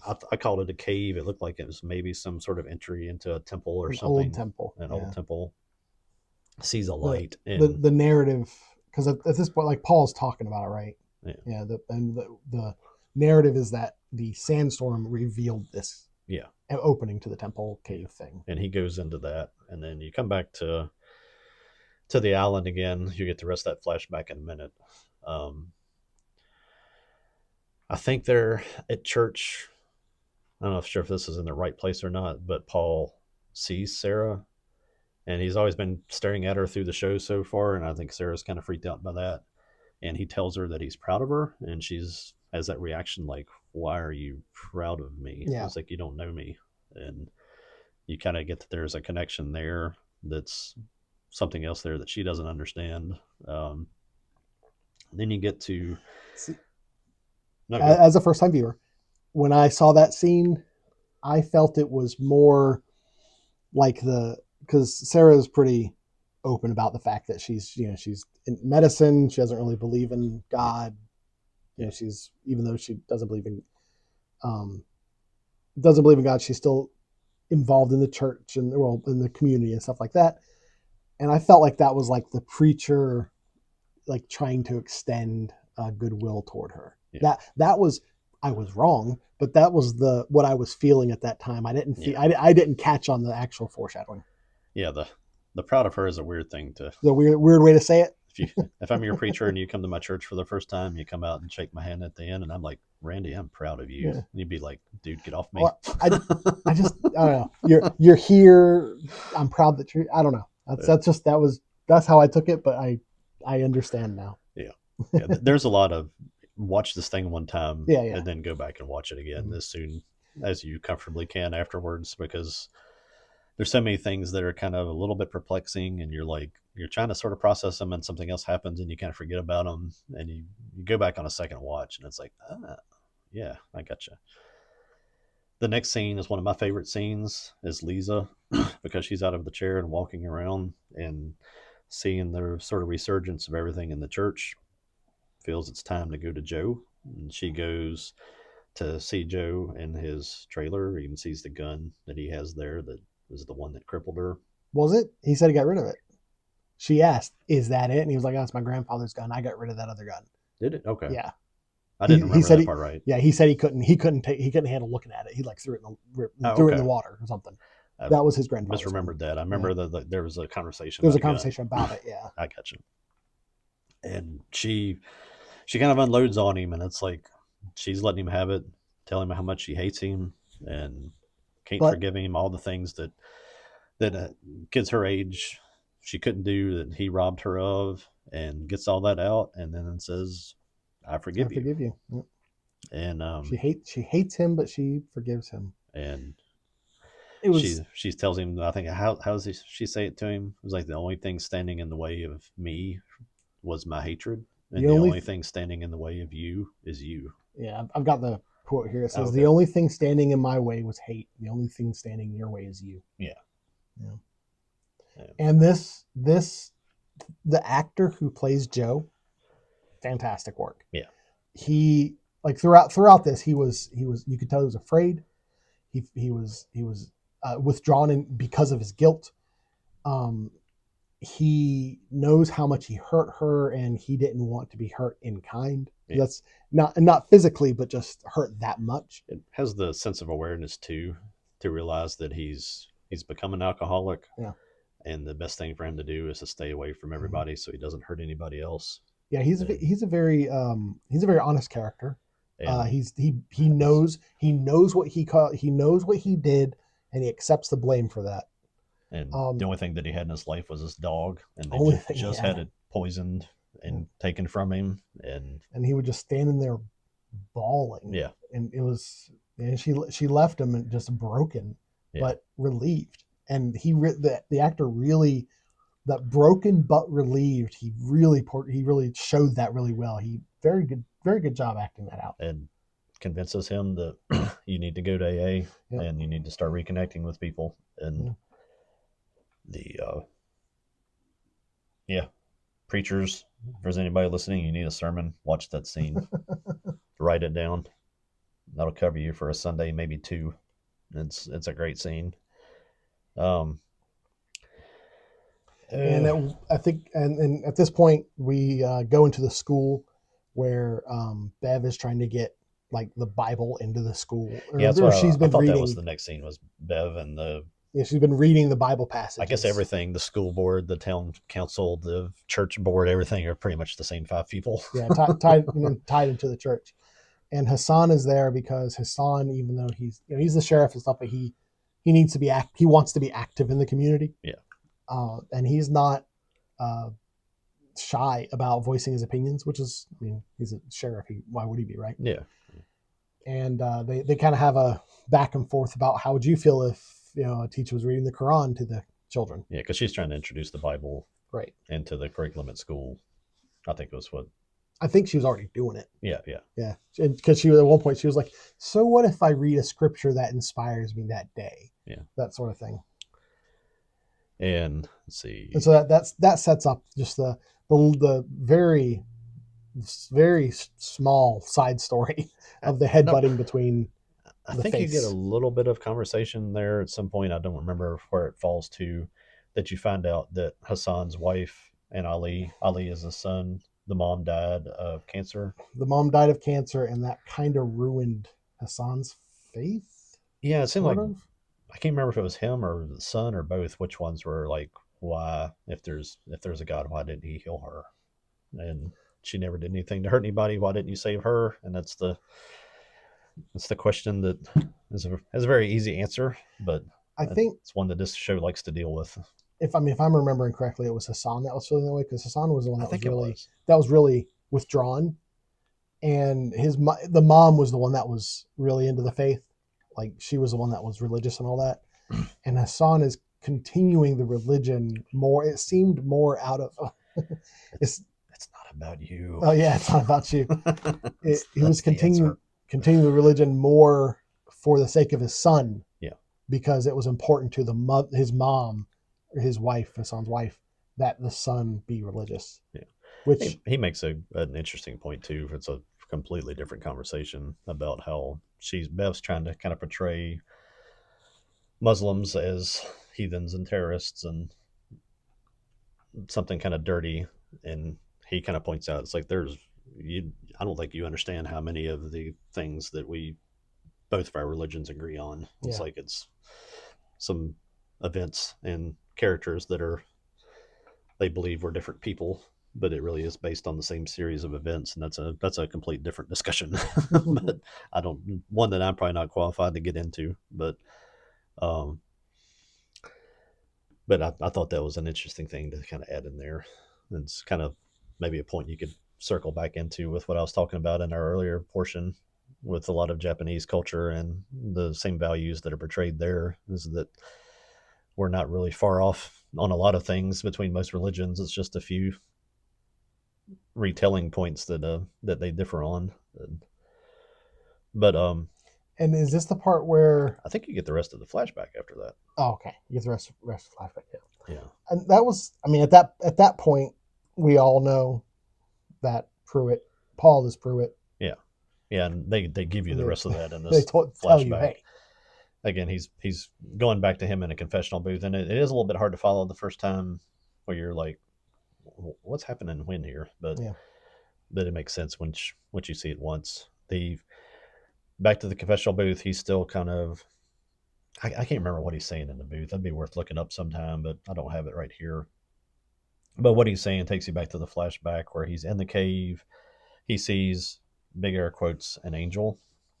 Um, the angel is like kind of like Nosferatu looking, Yeah, it's really tall, wings, kind of just a bat dude. Yeah. Um, it's kind of your stereotypical like high level vampire. Also the stereotypical look for a demon or gargoyle or something like that. yeah, It's just a very gargoyle-y. I hadn't really thought of that yeah, word with it, a but man with bat wings essentially. and it attacks Paul. Um, oh, actually, And the hang on a second. well, what I'll go ahead. Is it in this episode where Paul dies in the office, or is it just the? I think it's the next episode. Okay, I put that Paul dies, but I think it's in the cave. It's where he's And killed by this thing. well, while the thing is feeding on him, he starts praying the rosary, Yes. and the thing hears him praying the rosary, and like takes pity on him or something. I don't know. After watching the whole series, I don't know if it's that he saw an opportunity or why, but he turns him. Yeah. Yeah. Yeah. He turns him. You see. Now there is I'd like to talk about the life cycle, I guess, of turning into a vampire according to this mythos. Yeah. This story. You want to talk about later or now? Or finish out what happens there. Sure. And then we'll do that. You basically see him getting fed on, and then you see Pruitt leaving the cage, or the cave, back out into the daylight and the sand. But he's young. Probably 30 to 40 years younger. He Yeah. looks like Paul now. And at one point in the later episode, Paul talks about that, and he says it restores you to like the best you. and that does actually happen. Yeah. This is in this episode, in the mix of that flashback.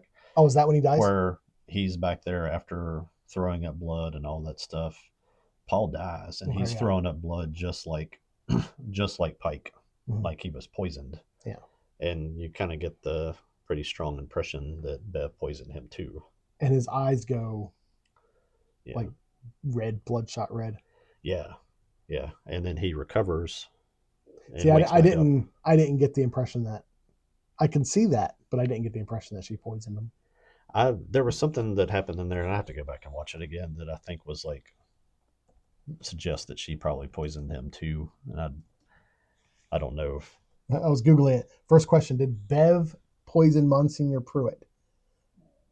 Mike Flanagan confirmed that Father Paul died from an overdose of the vampire blood, not not of the getting intentional poisoning of Bev. okay. Okay. Well, he dies, I and could totally see that because, like you said, his blood out it of looked his to me mouth was like frothy. he was throwing up just like the dog did. That would have been an interesting. But then Hey, he wakes back up, and fine. Bev finally figures out that Paul is Pruitt. And Yeah. you get that spelled out for you at that point, and that's the end of that episode. So if you want to go into the life cycle there now. When does Joe? Yeah, isn't this the episode Joe goes to the AA meeting or AAA meeting? The AA meeting. No. Oh yeah, no. I think he does go to the meeting there. Yeah, he goes to the meeting, and that's when he tells Riley about why he stayed on the island. Like, he could have just left after he shot Lisa, and he said he had nowhere to go. He felt like it was wrong for him to leave, which I think that's something a lot of people get into, is where it's almost like a flagellation, where you feel like you have to make amends or go through like a penance for your sins. Yeah. And I think that's what he was doing on the island, is he was staying there, drinking himself to death, probably somewhat knowingly. He was doing that because he didn't deserve anything better. It's a safe place to do it. Yeah. I mean, why go to the mainland where you'd have to drive around and you could kill somebody in a DUI or something like that, if you can just do it in your camper on an island with 127 people that could care less if you made it or not. And at this, and when he was talking to Riley, he tells Riley that he thought about going to his sister and like making amends with his sister and making up with his sister, but she died 2 weeks back. Yeah. So yeah, that's an important point. I forgot about that conversation, and that's kind of one of those things I missed by not seeing this again. Is I can remember him being in the hall. There's all sorts of stuff, I bet. Yeah. I can remember him being in the hall, and then there's a big, more important thing with him being in Paul's office, and I couldn't remember. I think Paul's office is next episode. I didn't know how directly those happened one to the other because it's been a little while. But let's see. Next book? Yep, next book in the Lamentations.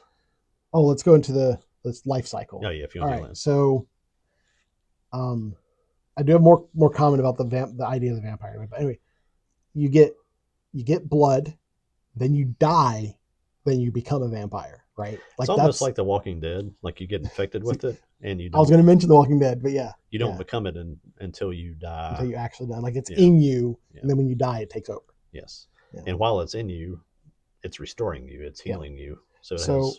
So if I think it's a different kind of. If a vampire is feeding on you, and they don't give you their blood, you don't exchange blood, you don't get you're just eating the virus. You're just eating. You're just eating. You're a snack. If you're given the blood, but because you were being fed on, you die at that point. Like, if you die, but then they give you blood, you get restored. But now you're a vampire. Seems to me like if it happens quick enough, maybe. Like, you couldn't go put the blood into somebody that had already ceased functioning. Right. But like, if you're on the brink of death, there's a scene towards the end where somebody is dying and somebody offers them blood, and they spit it out. They deny it. Yeah. And so maybe like if you're not flatlined, Yeah. Like, but I guess if you're able to absorb it physically, then yes, it can start restoring you immediately, I guess. That was one of the things that I was kind of confused about, the life cycle of the vampire while I was watching it. Yeah. I was like, well, do you have to ingest the blood? And it definitely answered yes. You have to ingest the blood. It's not like a zombie where you get bit and okay, well now it's in you. One of the cool things that you don't really pick up on the first watch through is that he is immediately giving communion to everybody throughout the show, going to Mildred's house, giving it to her. Yeah, they're all taking it in church. When he kept insisting on going to Mildred to give her communion, I was like, no, that's why she's getting younger. Yeah. Okay, what's in that wine? Yeah. It takes a little putting together to get to all that. And again, it's kind of cool to go see it on the second watch and third watch, where you you see things the first when it's happening and see what's going on where you maybe didn't notice it the first time. A lot of the best media is media that like kind of like the when you see an invention that someone makes, you're like, why didn't I think of that? It seems so obvious. Yeah. The connection that they make, especially with like a lot of the biblical quotes that they have to the vampire lore, is like, that's clever. Yeah. Why hadn't anybody done that before? Yeah. Yeah. I mean, this guy writes good stuff. He does. He's a great creative mind. I'd be curious to sit down with him and probably find, like most people involved with anything that's produced in Hollywood or anywhere else, that I'd probably disagree with him pretty quickly on lots of things. But I'll give him a nod on being good at what they do. When Paul/Pruitt is in the confessional, confessing, is he speaking to the angel? I think at some point there you see the other side is empty. Oh, okay. So I don't think so. I think the angel has to stay in the trunk During the day, because the sun would burn him up. Yeah. So. See, that was one of the things I wasn't sure. Like thinking back about it with the trunk and all that, I wasn't sure if the angel was in the trunk, or I thought at one point he spoke to the angel about when he was traveling back to the island, the angel was following him. So it wasn't like the angel wasn't in the trunk the whole time. Like the angel got in the trunk when they got to the island, it seemed like. Yeah. But I guess during the day, that's where the angel was hanging out, was in the trunk. I don't know if it goes into the details of like having to have some of the land from where it was from, like in traditional Dracula stories. Oh, yeah, maybe. Or if it was just, here's a dark place you can hide. Yeah. Because if it just was a dark place, you could have just put him in the basement or something. Yeah. But it seemed like hang out in the closet. It almost seemed like that was an adaptation of the coffin for Dracula. I wouldn't be surprised if that was what they were going for. Maybe just a nod to that part of the vampire lore, Dracula lore stuff. But because he's a pretty big dude to be in that little trunk. Yeah. And the next book 4, Lamentations. Lamentations are an expression of sorrow to God, or a prayer in pain. And that is what this episode is. I think the first thing that you get to is Aaron goes to Sarah because she was spotting, and she goes there for a sonogram, and there is no baby. Baby's gone. Baby is gone. And they're like, trying to figure out, is there a miscarriage or what? And it's like, no, it's not there. She's like, well, I didn't have a miscarriage. Nothing. She's in the show. She's not like due, but she's pretty pregnant. Yeah. Probably 6 to 7 months area would be my guess. Because she's definitely showing she's got a big baby bulge. There's no way that you'd go to the bathroom and have a miscarriage and there not be a disastrous scene there. And aside from the spotting, she had no signs of miscarriage. Yeah, there was just that one little incident. That's all you see is like, well, I'm bleeding a little bit. I need to go get that checked out. Yeah. And that could literally be from like sleeping wrong in a natural pregnancy, or just bumping into something when you're walking around. It could be just something really simple. It could be something to worry about. But then I know you get you're kind of back to that scene with Bev and Paul. And Bev, like from the get-go, man, Bev is like, whatever's happening, I'm 100% in. This is great. Yeah. Bev is operating on a level that's just frightening. Yeah. She doesn't really overreact to any of that happening, but she says she wants everybody in the town to know Paul's miracle, and she's not going to keep it secret long. So she's already threatening a dude that just came back from dying and has a vampire in a crate. And because he died, she's saying, well, you got to go. We've got to go, and we'll tell everybody about this. This is the scene where, and then he shows her that his hand in the sun. Yeah, he's kind of sitting back in the corner, and he shows her that he's going to burn in the sun. Yeah. And then I think you're bouncing back and forth between those scenes. I think in the way the show goes, you go back to Sarah, and this is where she finds the Boiling blood. She's got some of the blood from, I guess, from Aaron and maybe from her mom too. I'm not sure who, but gets it in the sun and it like boils and explodes. Okay, see, at that point, I was wondering where did she get Paul's blood? Because I thought it was Paul's blood that Yeah. she had, so it was Aaron's blood she had. It was either Aaron's or Mildred's. I don't know Oh, which. okay. Um, Well, they're both infected at this point, so. and then you get back into, I think And Aaron. see, narratively, I find that weird. If their blood is that reactive at that point, I would think they'd be having reactions when they're walking around outside. Yeah. Because, like, imagine if she was outside working in the yard and she cuts herself on a nail. I guess Is her hand going to go up in flame once the blood? You're going to start shooting flames out of your hand. So I think that's why I thought it was Paul's blood, because I thought it was from someone who was more infected. And at that point, we were seeing that Paul was burning. It could have been well, no, she wouldn't have had the baby's blood because the baby was gone. So yeah, it might have been Paul's. I don't know. If that was explained. But when she would have gotten it, she wasn't called when he died. Like, he was just dead, and they're like, oh, he's dead, and then he comes back to life. Yeah. I don't know the like the only two people she's really had contact with in a doctor sense, in a medical sense, is I don't know the whys on that. I always assumed it was Aaron because it was following her visiting with Aaron. But it makes sense. But yeah, maybe there's something there with. It could have been like fluid from the. I don't know if there was still any amniotic sac or anything there, and the baby was gone. I don't know. No, basically, the baby didn't die. The baby just basically. I mean, the baby didn't burn up. She would have felt that. I think it was just basically that because everything reabsorbed by her body. Everything was regressing. Yeah. That her body saw that as a thing that was. A foreign body in her thing, so it just consumed it. Spoke before about this, about how you can view this cynically, and that was one aspect that I was like, I'm going to choose not to read a pro-abortion narrative into this, because that one could be like, what do you mean the baby is a foreign object? That's okay. Yeah. I mean, you could read into it. I'd read it the other way, that it is a individual body that was inside there, and body recognized it as why is that in here, and consumed it, I guess. But either way, I'm sure they would have probably wanted to be interpreted the other way, because right, however way you want to interpret it. It's a bunch of atheists from Hollywood.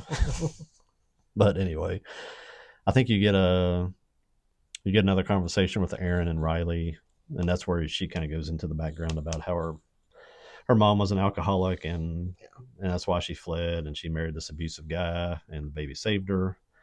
And this was probably the conversation where most people are like, all right, come on, get on with it. Yeah. Because this was a long conversation.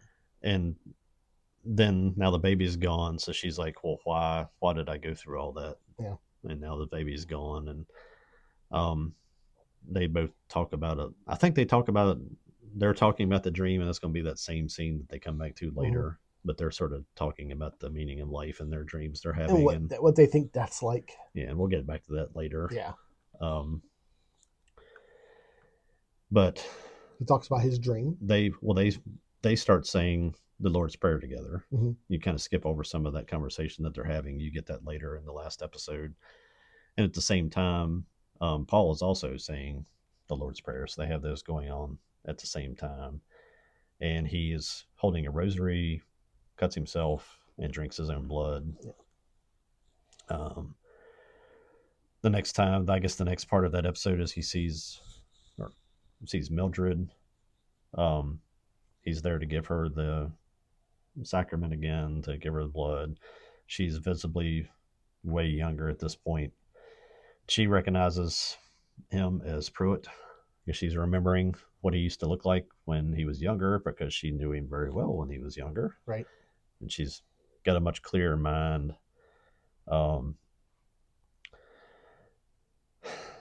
I think the next thing that happens in there is when Joe comes to Paul's office.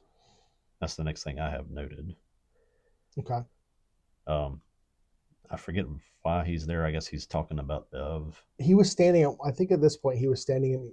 But right before that, he was standing in, like the convenience store, looking at the alcohol. He was Oh, struggling, oh yeah. Okay, and that's he right. came in and he That is said, right. he was like, Father Paul, you said I could come by any time Yeah. because he was struggling. And he walks in, and he's been there on the island long enough that he sees the same picture. Oh, why this dude didn't ever take the picture down? Yeah, right. Narratively, seems that picture causes a lot of problems in this. He recognizes him, and he's like, Hey, wait a minute. I heard stories about Monsignor maybe having an affair with somebody on the island. Are you his son? Mm-hmm. And Paul gets kind of creepy and gives him a hug and draws him in close and kills him. Well, Joe's about to leave because Joe's kind Kind of of gets feels creeped out. creeped up by him. Um, just because he's like, that looks like you're acting weird right now because Paul's having like reactions Yeah. to his hunger. And before Joe leaves, Paul's like, come here, let's hug it out. Everything's okay. And he just holds on to him real tight. Yeah. And at that point, kind of what I think is going on in Paul's mind is like he smells him and he wants to eat him, but he's trying to prevent himself from eating him. Yeah. So he's putting all of that effort into holding on to Joe, and Joe pushes himself away, and he falls backwards and hits his head on the edge of a table. Yeah. So I wouldn't say Paul killed him. Yeah. Not directly. Not directly. He definitely didn't save him, though. Doesn't go well after that. No. Joe's head is bleeding out on the floor, and Paul gets down on it and starts lapping it up off the floor, and then like a dog. Then picks up Joe and just starts eating him from the head in. Yeah, he's holding his head, and Joe's just like convulsing, and he's just that's one of this show in a lot of ways. You talk about how like certain things, if you take certain aspects out of it, it can be for a broader audience. Like this show could have been cut or directed in a certain way to make it not really a horror. Yeah. It would have been more like you could have seen this as being more like an episode of Supernatural, like that level of horror. You could have a scene where he's biting Joe from behind, and you could just throw in the sound effect. It was happening, he's just sitting there, just like nom, nom, nom, nom. And yeah, this scene in particular, it goes from him like lapping up the blood on the floor, and then there's like a horn, like a perk, and then you see him like just going to town on top of his head, and that visual that's what makes this show horror. Is it has moments of really uncomfortable visuals that kind of startle you. They try to startle you. The pacing of the show might be a little bit of a leap, but I still want to. It reminds me of Attack on Titan. Attack on Titan will go to these things where they're talking about what's going to happen, and you get a little bit what seems like too much conversation to kind of build up to the next thing, and then when the next thing happens, it explodes, and it's worth the wait to get to it. And that's kind of how I rate this show. Is you get some of these things like, oh, they're talking again. So what you're saying is like that, like this, the startling scene of him munching on Joe's brain is like the payoff from the buildup. But if you didn't have the payoff, the buildup would be it builds harder up to the stuff, and then it does. Okay. You don't want to say watching this, my favorite character get mauled is the payoff, because I didn't like that, but it builds the right amount of tension, I think, to the points where it releases it and stuff like that. And the that scene's kind of rough. It is. And then in that same episode, Bev comes in the next morning, and I mean, it's just Joe's there, and there's blood everywhere, and Paul's on the other side looking like a kid that just got into a bag of chocolate because he's got it all over his blood face. Is everywhere. I really expected her to come in and for like Joe to be gone. Like I expected it to be like we're gonna clean this up. Like he cleaned it up. But it really is the first time that he's fed after dying and coming back. Yeah. So it's probably like one of those things he's kind of wiped out and gorged from maybe overeating a little bit, because Joe was a pretty big guy.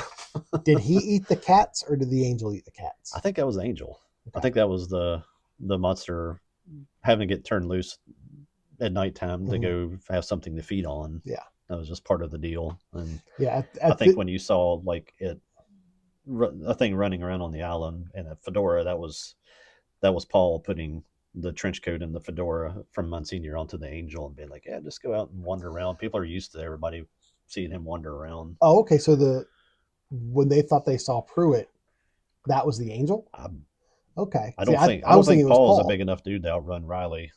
That dude was Right. like, I that think, dude was Carl yeah. At that point, Jesse Owens or somebody just down the beach. at that point I was still thinking that Paul was going to become the angel. Yeah. So I think that's okay. So it makes sense that he was That putting was the in my old coat. Godzilla book when they're trying to get Godzilla out of New York. Yeah, They put him in a trench coat and a fedora, almost Yeah. exactly like this, and tried to sneak him out through a subway. And there's just like a 8 foot tall Godzilla and a tail.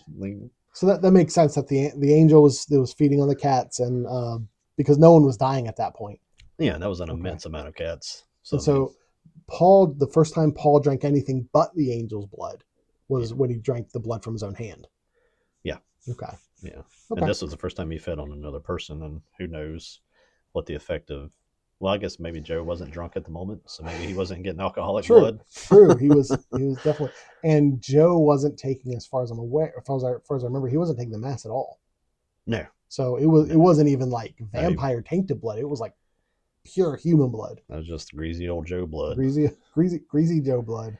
Bev comes in, sees this horrible scene, doesn't even blink, and just Not starts, at all. She's starts like, figuring well, out how to get rid of the body and just rolling him up in a carpet. And I'm like, wow. well, at this point, mass is occurring. Mass is happening. They're expecting. Yeah, him. she comes over to look for him because he doesn't show up in church. Right. It's like 30 minutes past time for church. Yeah. And she's like kind of peeved that she has to get up and walk over there and get him. And she goes back to the church and like says, well, he's not feeling well. He's gonna be fine. Actually, at first she was like, well, let's get you cleaned up. You got to go to church. And he's like, no, I can't. Yeah. And so she goes back and kind of sets the church up. Okay, you come and read, you sing some songs, even though we're not going to hold mass, we can still, we still have our celebrate. service. We can still celebrate and sing and all that. And she takes two of the like deacons and was like, you two come with me. That's Wade and Sturge, right? I don't know the big boat captain. Yeah, the boat captain and the mayor. Yep.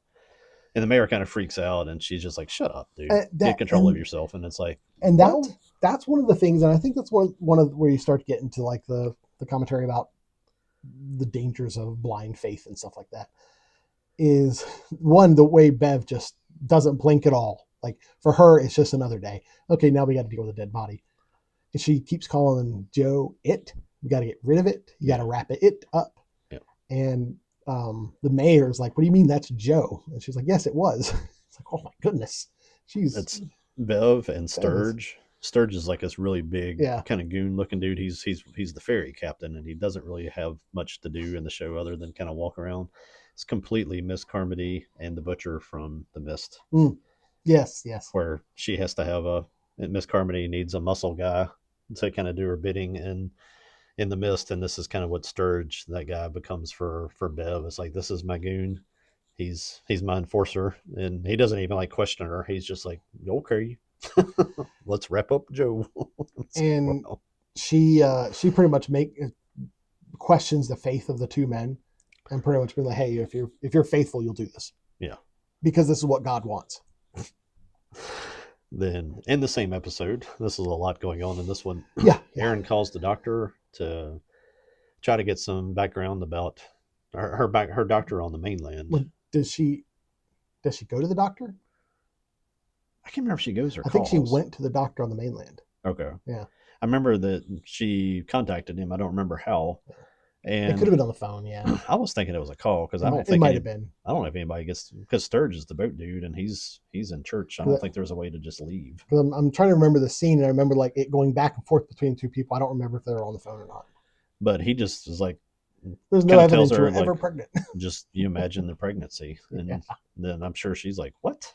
I was literally walking around with a big belly here like yesterday, and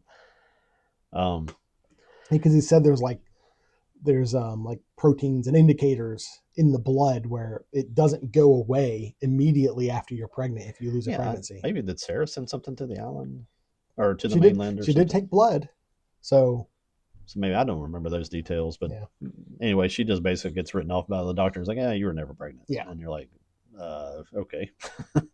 Then you come back to Riley with Paul at Alcoholics Anonymous, just the two of them now. Riley asks, "Where's Joe?" Yeah, kind of gets confrontational there. Catches Paul in a lie about Joe visiting his sister, Mm-hmm. and then um, I don't remember how the angel in the hat gets into that scene. I think does he leave and He come back? leaves. He leaves and then He he comes leaves back. because in the beginning, one of the kind of one of the small side stories is they keep running out of the wine, Yeah, the angel blood. yeah, Because at one point, the altar boys go into the little office where Paul is, and he has his personal stash of wine that he's yeah, filling it up, and it looks like at one point, like the altar boys have wine, and then Paul comes in with like a fresh like batch of angel blood, so they're like mixing the two, yeah, and when Riley leaves after their AA meeting, the angel comes to give more blood. yeah. So he's up there I like don't I don't draining his wrist into like a carafe, yeah. and then Riley comes back and he sees this dude. I'd really like to know, and that really shows this. Like, does Paul just kind of, or Pruitt just kind of know what the angel wants to do? Because the angel definitely understands what's going on. Yeah, Hey, we're gonna change everybody on this island, yeah. but I don't understand. I don't know where that communication happened. I If it's I like, want to say that it felt to me generally in the show that this angel was directing Joe, like telling him what to do, kind of controlling him because he decided to not kill Joe, not to just eat him, to actually bring him back. So, it, very or much, not Joe, Paul. yeah. Paul is very much a Renfield type character. Yeah, Looking back, yeah.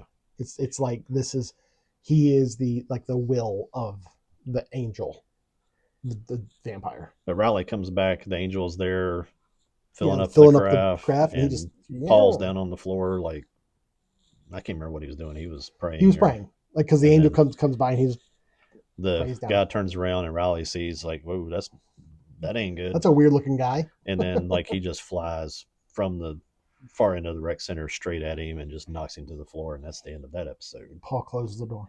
Yeah, yeah. There's you can see like a little struggle going on, and Paul's just like,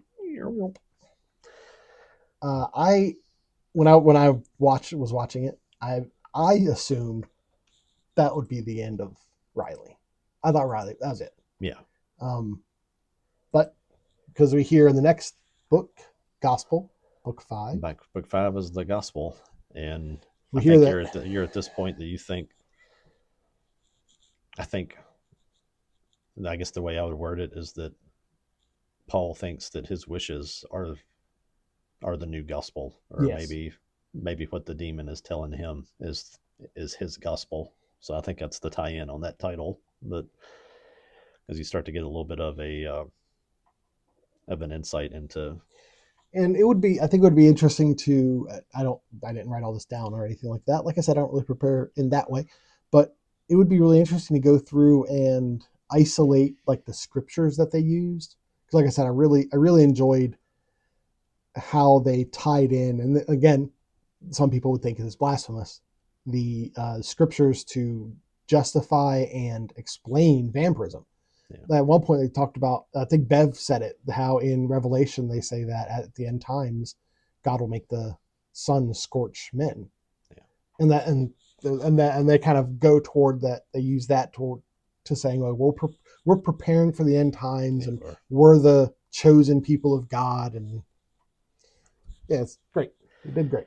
yeah. But I think when you get into some of the church scenes in this one, Paul's starting to kind of reveal to the people in the church kind of what his plans are. I guess is kind of where it starts to reveal itself more and starts to turn a little bit. And again, I think that's why they call that his gospel, because this is going to be if there was a gospel according to Paul and Paul conquered the earth, this would be the book where he'd be laying all that out. But episode starts with Riley doesn't come home. Annie thinks that that's fine, that and he's just with Aaron. She kind of thinks that they finally got back together. he hadn't been home like a couple of nights before. Yeah. like a few nights before he hadn't come home. Yeah. And he stayed the night with Aaron, so it wasn't like an immediate thing that they were worried about. I think they didn't she text him or something, and you like see like the phone buzzing and a puddle of blood. Yeah, something Paul picks there. it up. Yeah. Yeah. Yeah. So, you come back around to Sarah. Her mom is like probably looking younger than she is at this point, and Yeah. she's like terrified. Mhm. She's freaked out by that. And she's remembering stuff. And before this, Sarah was like testing her mom. Do you remember this? Do you remember this? But at this point, she's just like, Yeah, I'm young again. I have no explanation for this, and that on top of the stuff with the blood boiling and stuff, she's and the baby disappearing. She's struggling to kind of figure out what's going on. And Paul schedules the next mass for night because I guess he and Bev sort of plot that out to where 8 p.m. Yes, is when they scheduled it. And at this point, you got Joe, Riley, Bowl, I think was the guy that sold marijuana that was taken out in the house. I think you get a little bit of a quick scene, and maybe his mom coming to the sheriff wanting to know where he is and filing missing reports. So you get all these missing reports to the sheriff, and like 3 or 4 episodes later, the sheriff comes back into the story. Yeah, he's back there with like fielding 4 missing persons reports on, or 3 on an island of 127. Then you come back to church, and Paul is preaching. Talks about how that so many people have preyed on their suffering, and that it's time for them to become God's warriors and to follow him into battle. Is kind of the shortest way to probably summarize what he says in that longer sermon. And at this point, Paul is he talks about, when he talks to Bev about, I think before this, he felt zero guilt for what happened with Joe. Yeah. Like and that was one of the things that allowed him to accept it and think, well, this got to be from God, because I don't feel guilty at all. I'm fine with it. You get a conversation with Riley where he really lays that out in this one too. Okay, yeah. Where they're being honest at the AA meeting. Yeah. That's after Riley. We find out Riley is revived as a vampire, and that's actually where I kind of got okay, well, if you die while they're feeding, and they still can revive you, because Paul took what seems to be at least days, could be more than that, could be a week or a little more than a week, but he took some time to change because he had to die before. Yeah. And that's where everybody in the town is. But yeah, Riley died, and then he immediately became a vampire. Yeah. I know in the church scene, Mildred, the young Mildred now, or I guess you could call her Millie if you don't want to have an old lady name. She looks visibly uncomfortable. She says to Sarah, she's like, "That's not the man that I knew." Well, that's in the after, or did she say in the service? When he talks about following him into battle is when she like looks over at her, is like, "That's not him. That's not the guy I knew." I thought that was after the service, when they walked out. Mildred was walking out like very obstinately, and Sarah was like, "What's going on?" And she was like, "You'll never come back here." Yeah. I have the quotes, a couple of quotes from what he was saying, what Paul was saying. For the price of eternal life, what is otherwise horrible is good because of where it's headed. Even though he said he didn't feel any guilt justifying his actions with Joe. Welcome to God's army. We're going to do great things. Yeah. I don't remember how this lays out as well either. I know that Riley goes to Aaron after he is changed. Probably. Well, it has a little montage. Seems like it's going back and forth, where it's going back to the conversation between him and Riley and Paul, and then back to them. Like, I don't know if that's right or not again. Well, because Bev wanted Paul to keep Riley enclosed. Yeah. Keep him in the recreation center. Yeah. But he let him out because he was like, he's going to be free. He's one of God's chosen people. And she was upset at this point that he was resurrected. He's already thinking of it as like sort of building an army. And I think he's sort of thinking he's going to go to Aaron, and he can't kill Aaron. He'll probably turn Aaron too. Yeah, that's what I think the thought process was for him. And I'm sure that was probably why he's probably going to the one place that he knew to go, probably with the intentions or trying to figure out how to not eat her, not to kill her. And and then when they're talking, he tells. Well, I guess they go out onto the boat. Well, I wanted to mention that the montage showed him going to like his brother and his parents, and I got the feeling that like he was choosing someone to kill. Yeah. Well, I've got to kill someone because Paul like goes to this whole diatribe and uses scripture to justify. Well, this is who you are now. This is what we have to do. And tells him And about like how did you feel? You know, how do you feel about me being able to kill Joe and all that stuff? And he's like, I don't feel anything for killing Joe.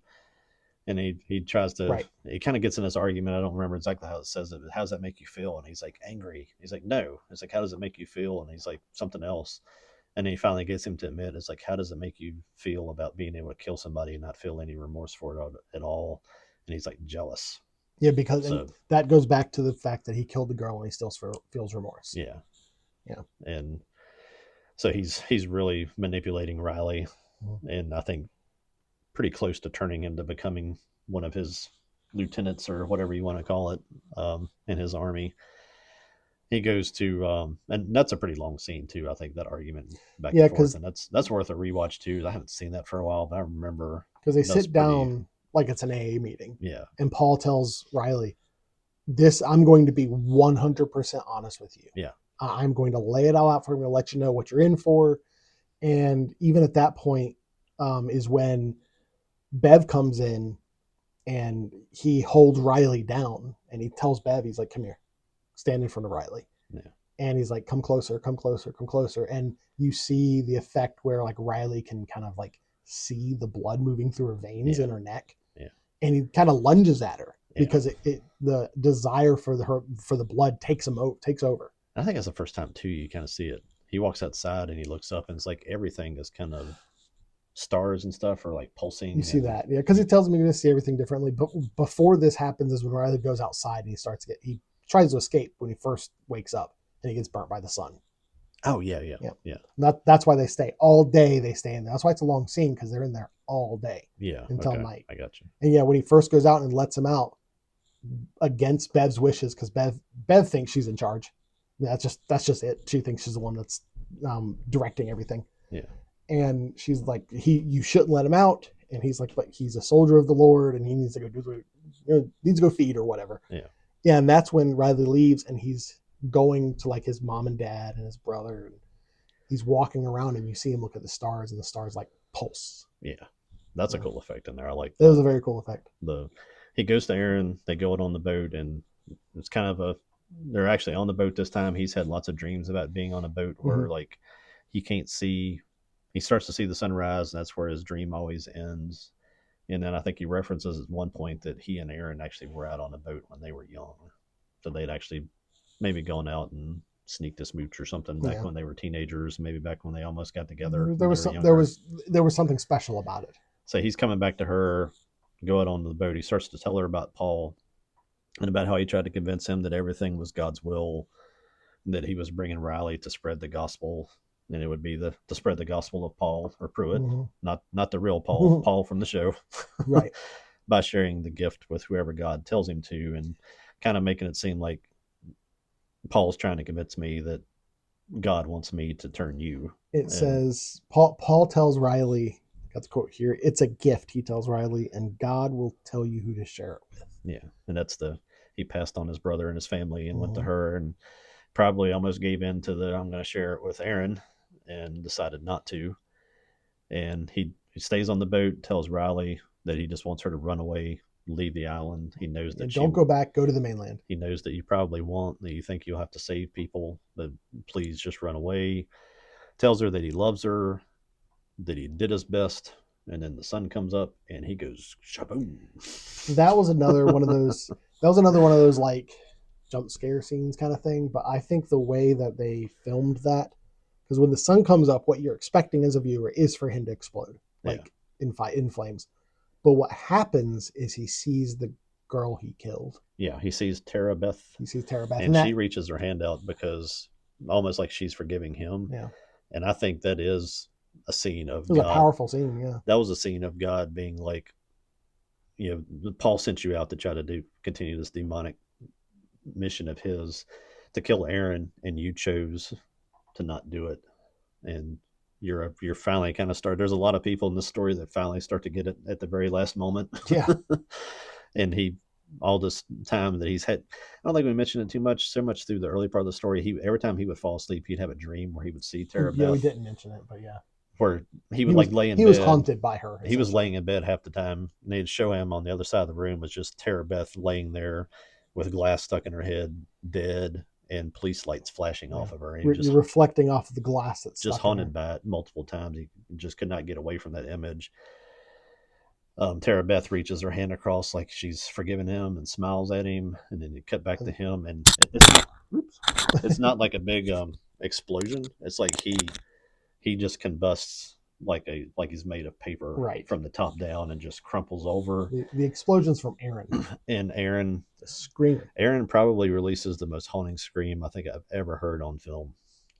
That episode, it just goes silent, no music or anything else, and just her screaming as it goes to credits, and even during the credits, and you're like, oh my Lord, that's a rough scene. And from a production standpoint, that was day one. Really? They went through. They said that it was like a monologue day. This was all happening during COVID and all this stuff, where they're having to walk around with diapers on their faces and stay 30 feet apart and throw messages at each other. They went through and they filmed all of these long monologues that people had, even like the dream monologue at the end. And then I was like, we've got a little bit more time left. Let's shoot the scream. And she's like, we're going to do that on the first day. And they're like, yeah, if you want to. And she's like, sure. Yeah. So they shot that on the first day. So credit to her as an actress for just being able to jump in and give probably one of the most convincing, terrifying screams I've ever seen recorded. And she, that's how that episode ends. That episode closes out with her screaming. You're like, wow, okay, I feel great. And we have episode 6, Acts of the Apostles, and we first find out Aaron did not. Acts of the Apostle is biblically post-resurrection, people spreading the gospel. And that's how the actual Acts of the Apostles are, but probably pretty decent titling of this episode too. Aaron comes back to shore to seek help from Sarah, because she's now one of the only people that really knows this whole plan other than Bev and the League of Evil. And she's at this point, Aaron didn't know that Sarah knew about the combusting blood, but she was telling her, this is what I saw. And Sarah's like, I believe it, because let me show you something. Yeah. And Bev has already kind of gone into beast mode. She wants to track down anybody that Riley might have told that to. So she just wants to go ahead and start hunting people already, which is pretty quick change. I think we noted that in the mist, how quick they went from being trapped in the mist to sacrificing children. Yeah. Bev, in the course of a day or two, goes from rolling up a body and now wanting to go out and start putting hits out on people. And Paul knows intuitively that Riley's gone. He could sense it. Yeah. He could like feel the death. I guess there's some kind of connection between the people you turn or something like that. That's vampire. That's vampire myths. You get back with Sarah where she thinks she's sort of ID'd a blood disorder, so she's still trying to put some science to this. Makes people sensitive to light. Yeah, slightly. Slightly. The Riley, though, before all this happened, sent letters out, right? So he left a letter for Paul, and he left some for his family. Yeah, the sheriff. That shows us that when he was going around, like the montage was going around, when what we were led to assume in the previous episode, he was choosing someone to turn. Yeah, he was really leaving notes for people. Yeah, he left notes to tell his mom and the sheriff. And the note that he left for Paul was, remember you are dust, and to dust you shall return. Yeah. So it's kind of like you're going to get your comeuppance. It's on. Yeah. You think, because that one of the things that Paul really kind of nails down is eternal life. That, you drink of the blood and you shall attain eternal life. That's what kind of the communion and the tie into the Eucharist, turning you into vampires. Well, you're getting the eternal life because this is truly the Eucharist. Yeah. And, Sheriff and the and parents don't believe the letters, obviously. yeah, Be kind of hard to, I guess, um, but also Hassan's son Ali wants oh, to go that's to right. mass to.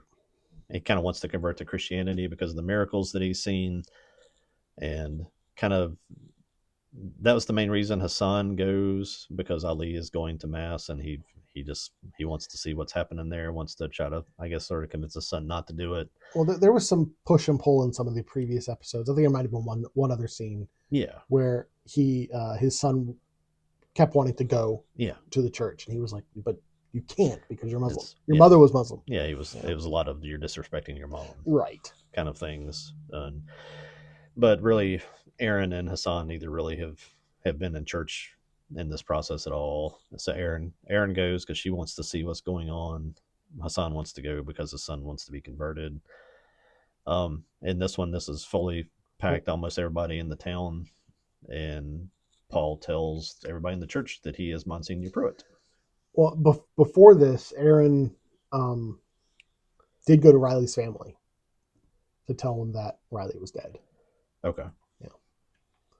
Um, Yeah, back to he starts the sermon. He starts explaining, tells him he's the Monsignor, that everybody's going to follow him into immortality and all that good stuff. he's And wearing that gold robe. yep, That I still don't know if this is actually what he said, but what I remember Bev saying was like, "Well, that robe's for days of feasts." yeah, yeah, And I was like, "Uh-oh, yeah. feast."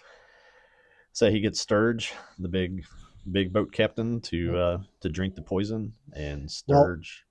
Bev had poison because um, a part of this mass was the idea was everybody would drink the poison, same rat poison that killed the dog, Joe's Yeah, dog, yeah, and that would lead to their death, which would lead to their resurrection. yeah.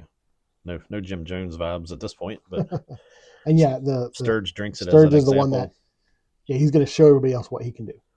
So he dies and then re reconstitutes, reacts, Well, whatever word you want to before he use. comes back, Hassan's like, "I'm out of here," the sheriff, and Yeah, he turns to leave, and the angel's the standing in angel's the just door. standing there in the door Yeah, in the same like kind of robe, yeah, the gold robe. the gold robe that I don't know if you want to call him Paul or Pruitt at this point. This is one and the same, but Yeah, I've been calling him Paul. Angel's there blocking everything. Sturge stands back up, and everybody in the church is like, "Holy yeah. crapaloli!" And And they some people just start downing the stuff. I don't know if they had it or not. If they're not, they pass it out. A bunch of them drink it. Ali drinks it. Um, Millie gets. I guess the gun is there because of Hassan. I don't remember how it gets to Millie. If Hassan pulls it and somebody knocks it out of his hand or something, but Millie gets the gun and she shoots Paul. Yeah.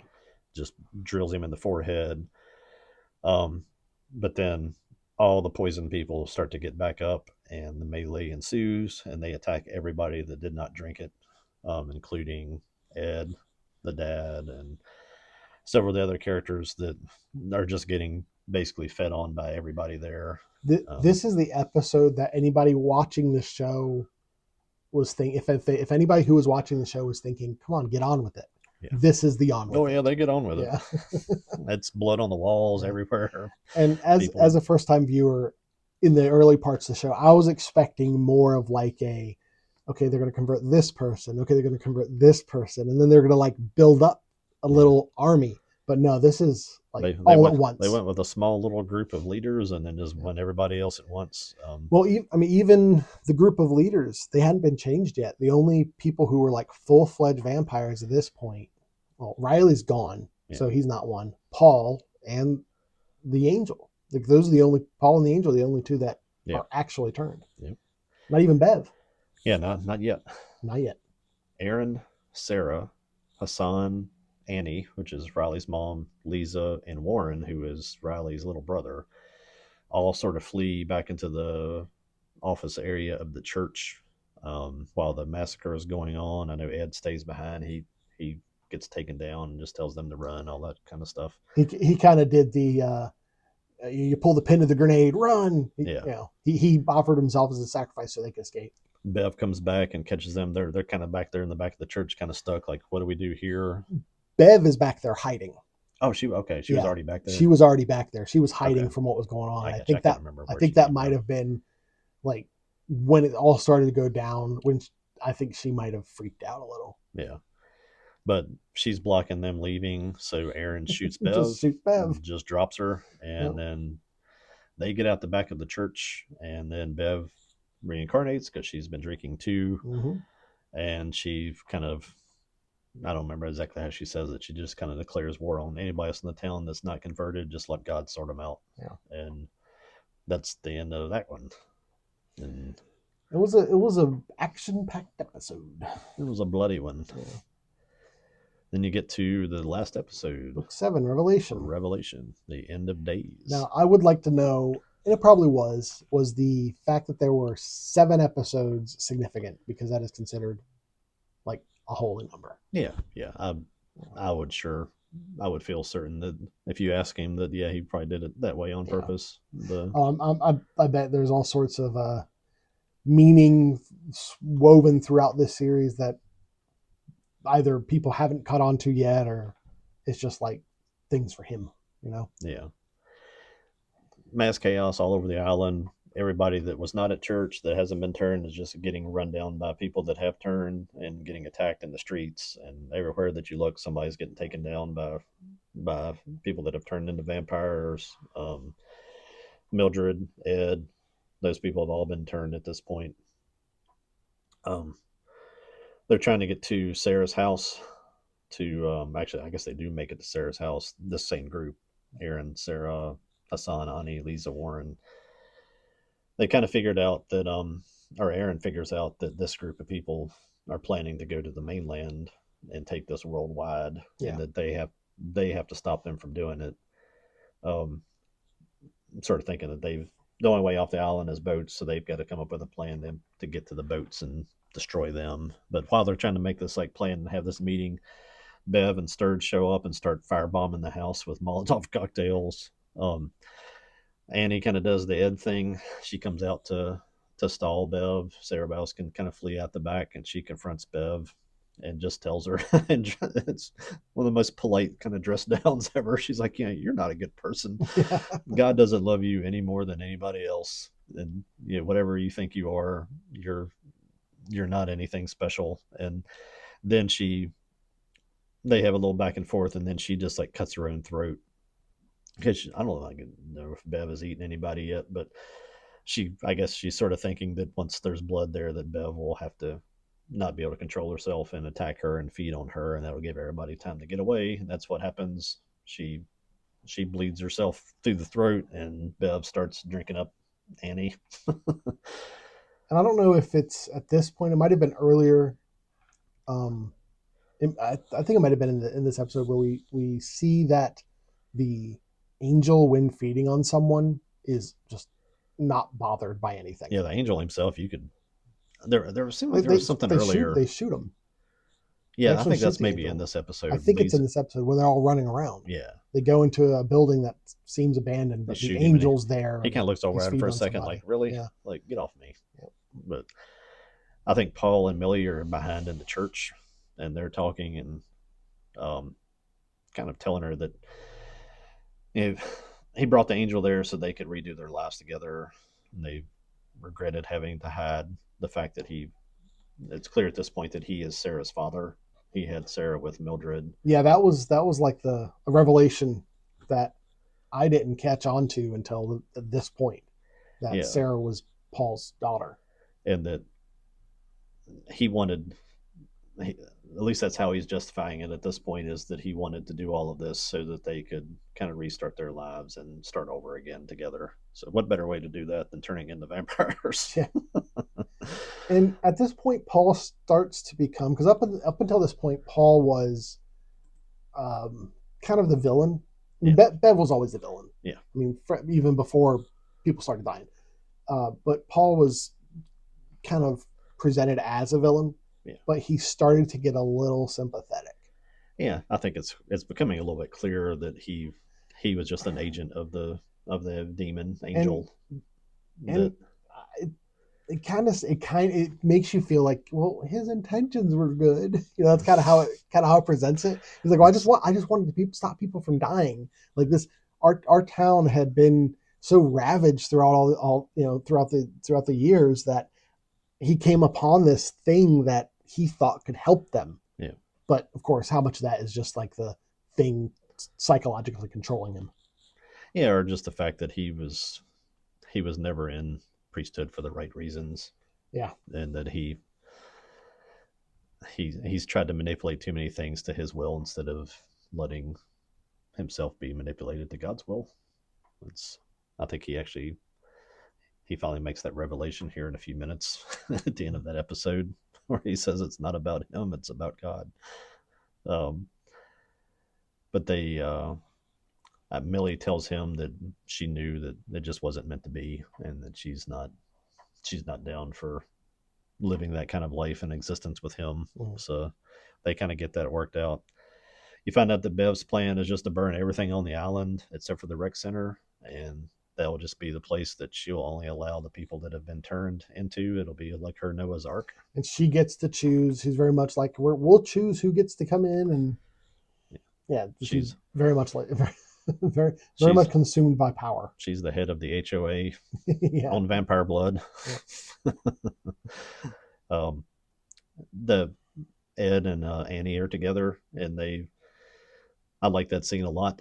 I think it's very applicable to lots of other things that people struggle with. That everybody can't resist this urge to feed. They just sort of hug each other there together when they see each other again, and they're like, "You can resist it. You just have to be strong. You have to decide to be good." I think is what he says to her. So they're watching all this chaos going around, and they just don't participate. They're not feeding on anybody. They're probably the best people on the island, Ed and Annie. They're just good people. They're on a crappy island full of crappy people. Aaron, Hassan, and Sarah, they get down to the ferries or all the boats and light them on fire.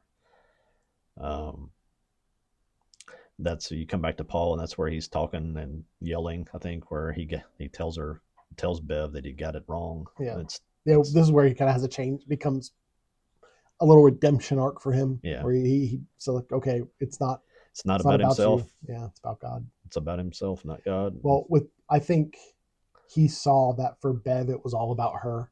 Yeah, and that's kind of where I think gave some self-reflection. Watching that woman would make anybody change. Change their things. I almost felt bad for that actress. That's an amazing job as an actress, that to play a role that would make you hate somebody that much. Is how do you ever see her in anything else after that? Or even if you saw her in public, you'd be like, I hate you, Bev. And it's like, I'm not Bev. Well, I was when I was looking at the actors and actresses, like the actress doesn't really look like, she doesn't look like Bev to me. Oh no. There's, if you want to see somebody that doesn't look like somebody, look at Annie. Look at the lady that plays Annie. Oh yeah, because I mean they aged her. They aged her, and she has like that sort of like bad mom's haircut in the show. Mm-hmm. She's like in her 50s. She's a smoking beautiful lady. Making her look like an old fishing mom was a great makeup in that one. You see her now, and this is much later than when the show was what, 5-6 years later than the show was shot, and it's like, wow. Yeah, I don't know if I would see Bev in this. This is in the Fall of the House of Usher. That's another one of his films. I haven't seen that yet, but I know that it'll be interesting to see if you just instinctively hate her because of Bev. That'll be interesting. Let's see.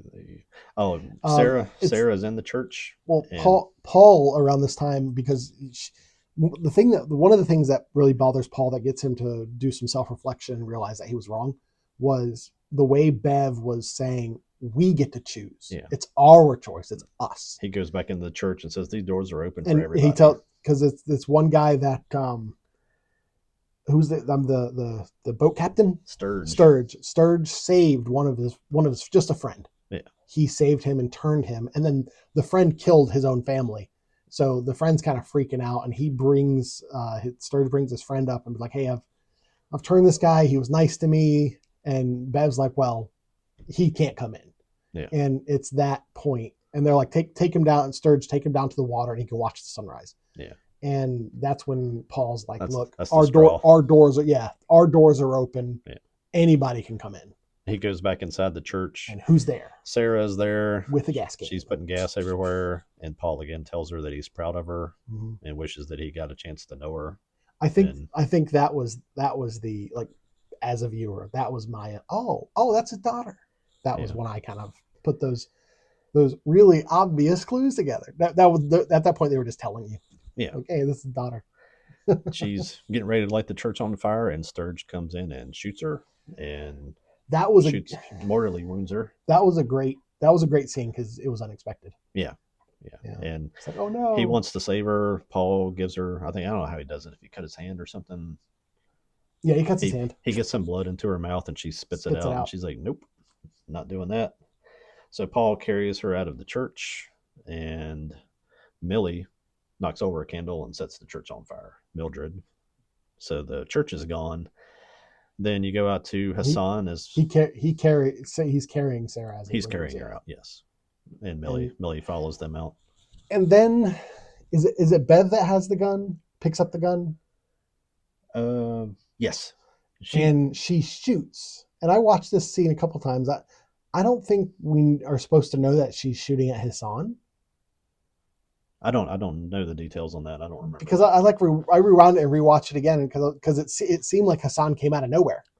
Yeah, Hassan. It was suddenly, Hassan got shot. Hassan had been with them at the house, and they kind of split up, and Hassan was down with them when they set the boats on fire. And the next time you see Hassan, he's pouring gas on the rec center, and Bev gets the gun and she shoots Hassan. Yeah.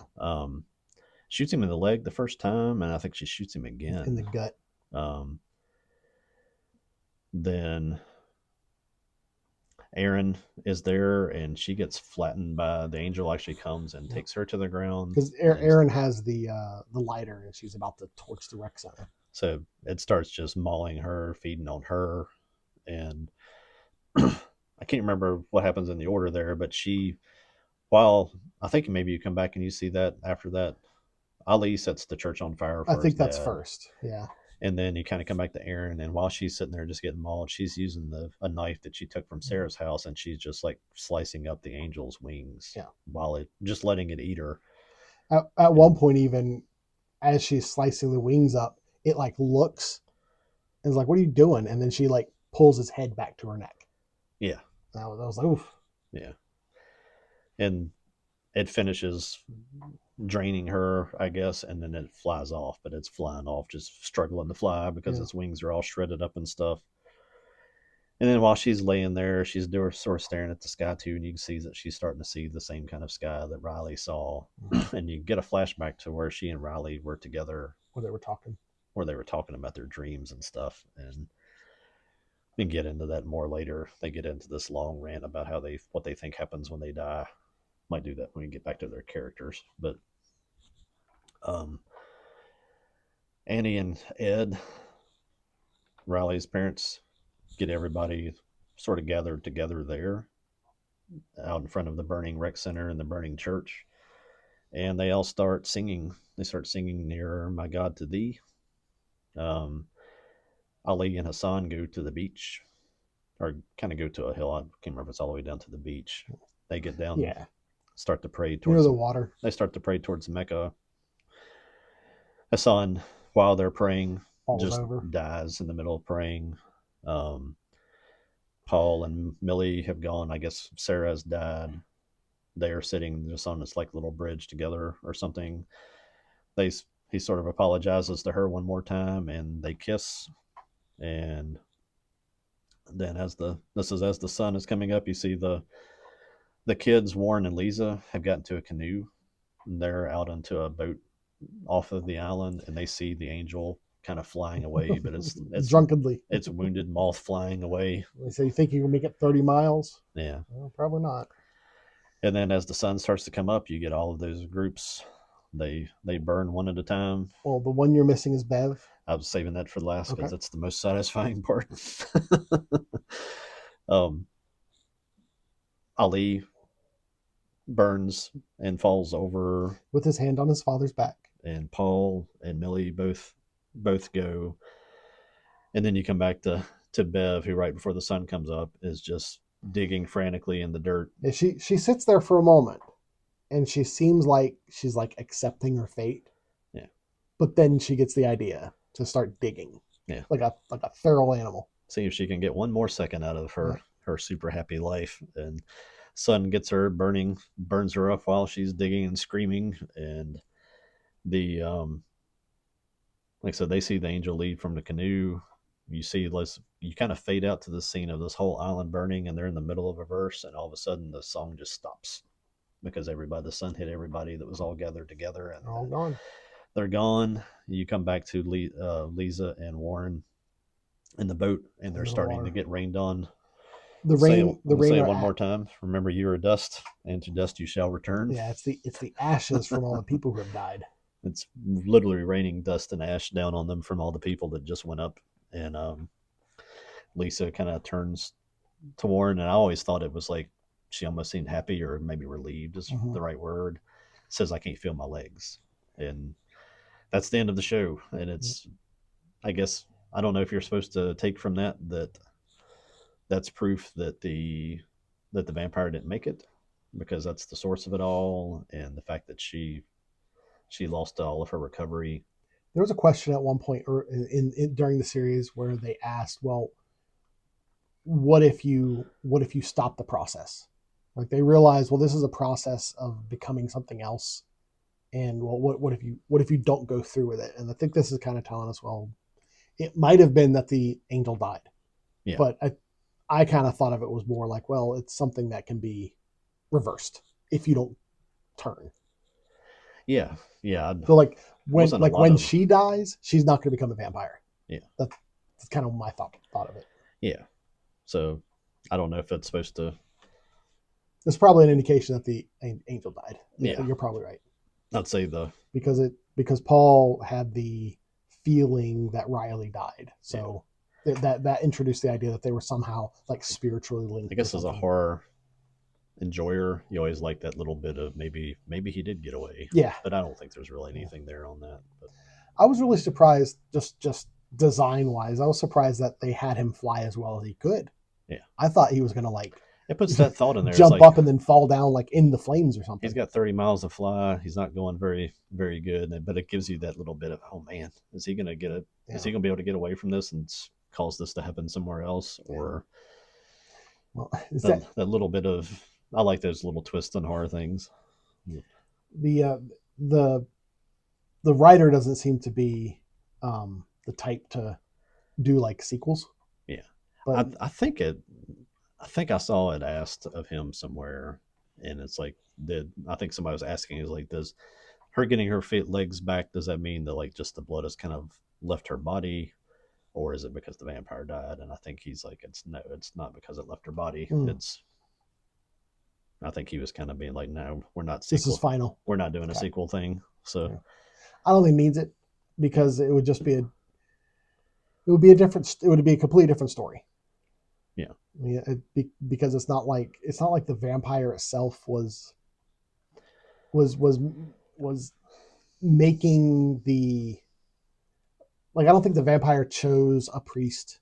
It's not like he had a motivation for a priest. If the vampire made it, he could choose, I don't know, like a mechanic. So it's not. Yeah. It's the themes of the show wouldn't go along in a new series without it feeling really forced. You kind of feel that vampire was in that old temple or cave or whatever it was, not by its own choice. Like maybe it was trapped there. Mm-hmm. Like maybe it had got caught in a sandstorm or got buried or something like that, and it was just surviving there somehow. Well, I don't know what Flanagan was intending to be the origin of his idea of this vampire, but I mean, the Genesis 6, the Gregory angels from the Book of Enoch, the Watchers that came and like taught humans how to build stuff. In the Book of Enoch, it says that they were like buried under a mountain. Yeah. So I mean, yes, they kept calling the vampire guy an angel. I don't know if maybe that's what Mike Flanagan was alluding to is the idea that, well, in his world here, the angels that of the Old Testament, this is what they were. Yeah. You know, I don't know. Yeah. Yeah, it was a good series. I quite enjoyed it. It'd be an interesting thing to get some sit downs interviews with him to see a little bit more explanation of some stuff and see if he was doing some things that you kind of hope he was doing, or if it's completely that you're seeing that he was trying to prove another point and he just didn't do a very good job of proving. I could definitely see people like I don't know, like people who are of a certain type of religious persuasion being very offended by this. Yeah. And I would be very careful about recommending this to somebody from your church. Yeah. Definitely not something to recommend. I would not recommend this in a church group. I would recommend it to people that like to get deeper into some of the Bible and some of the philosophies of religion and Christianity and stuff. And it definitely was a clever way to associate it. Yeah. With the Bible. Let's go ahead and go through the characters. Yes. This will probably be pretty quick. Yeah. And then we'll get into more of the themes because I was about to talk about the associations with the Bible. Riley first. I'm going to give you my word for Riley. He's a coward. He knows, and this is my thing with him, is that he, and really, I think it becomes a trait of alcoholics, and a little bit that way with Joe too, that he knows everything that's going on, but he just can't deal with it. I don't know if that's the right way to say it. He leaves the girl that he loves, and he just checks out because it's too hard. And that's a very common trait among people that deal with alcoholism, that it's easier to just be an alcoholic than it is to fight it. And you can use your faith to fight fear, and it seems to me like he just gave into it. And by contrast, his parents got turned into vampires, and they stood in the island while there was people running back and forth and bleeding, and they're like, no, we're not doing this. Well, he still, like his parents, he refused to feed. He refused to feed, but I guess maybe he knew that he just couldn't defeat that sort of alcoholic's mentality. And I guess he knew that the only way to not feed was just to off himself. Yeah. And why he chose to do that in front of Aaron, it seems to me like maybe that's the only way, was to prove to her that all this was happening. I think that's what it was. He genuinely wanted to try to save Aaron, and that was the only way he could think of to prove that the story he told her was true. Yeah, but it's still doing that in front of the girl that you supposedly love. That's kind of messed up. That's pretty messed up. And he's, like I said, he's the one that had sort of working knowledge of all this, probably the most capable of doing something about it. How he would have actually got there would be an interesting story if he chose to fight it. And I don't know. Checked out. I don't like somebody unlike his parents, who decided not to give in and accepted a fate, because it was done by at that point. Yeah, no, they were cooked. Everything was done. They were cooked, but they're like, nah, we're not killing anybody. We're not. You could written by someone else. I could totally see Riley stepping up to the plate and taking the reins and being the hero and showing up at the church the next night, hiding during the day, and the next night showing up at the church and saving everybody. Another writer would have done that. I would have fought it. I wouldn't have gone out and taken the girl that I wish I'd maybe made a life with, which he didn't, because he pursued his selfish desires in New York to make money for himself. Walked away from obviously a very attractive young lady that probably would have made a solid wife, but he went and did that and came back and then again just turned his back on it all and checked out. And you can classify that however you want to, but I couldn't have given into that. But I don't know. That was the word. I thought about him sort of like, how do you classify him? Is he his hero? What is he in this whole thing? Is he an anti-hero? Is he a victim? Whatever is it? And that's the only word that I could come up with that I really thought applied to him, was he's a coward. I would say he is the protagonist of the story. Yeah. I don't know if I've ever seen a show where the protagonist leaves 3 or 4 episodes in. Yeah. You get some flashback stuff with him to come back in, but he plays no part in anything there other than convincing Aaron that she needed to. He didn't even convince her to fight. He wanted her to leave. He wanted to leave. So he wanted her to bail on everybody too. Mm-hmm. So it kind of comes back into the. I think I'm pretty close to convincing myself that I'm over the target there. That he's just a coward. And Well, I mean, up until the very end, he did make it about him. yeah, I mean, even like you're saying, in the you could look at it that he was trying to make sure Aaron understood the nature of what they were up against. But yeah, burning up in front of a woman you say you woman love. who just barely escaped an abusive relationship. Yeah. And the only thing that got her away from the abusive relationship was a baby, and then she lost the baby. So I was like, what are we going to do to see what else we can do to that woman? I'm going to paddle her out into the middle of the ocean. I'm going to burn up right in front of her. maybe the true protagonist is Aaron. Like, maybe Aaron's the hero of the story. I mean, she is the one at the very end that sacrifices her life to take down the angel, essentially. Yeah. I mean, I guess in my view, my heroes of the story are still Ed and Annie. They're the only people that really stick to their faith and just refuse to give in to any of this. And maybe they die, but they die the way they died on their own terms, and they died with their souls intact. And I think they're like the moral center of the story, definitely. Yeah. Who you got next, Aaron? Let's see. That's what we're talking about, Aaron. Now, yeah.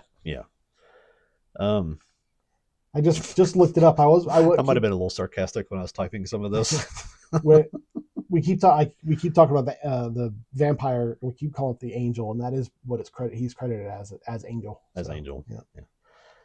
I said they could have saved some time on some monologues, and they could have just used Escalito from Nacho Libre. He's the guy that when he's in the bathroom with Nacho Libre, he's like, I believe in science. Because that's Aaron. Well, and that's completely that the whole monologue thing with her kind of speech spoils the character for me, because it seemed like she was kind of working through her own struggles and her own faith, mm-hmm. and then she comes back to I believe in science, and I'm like, well, I don't think yeah, it's the science, but it's also there's a relatively new. Well, it's probably not new. It's called like a new faith, I think it's called, or something like that, where the idea is I told you about an actor named Pete Holmes, and I watched an interview someone had with him where they were talking about his faith, because Pete Holmes will tell jokes that's like kind of religious jokes. Yeah. Like one of the jokes he talks about is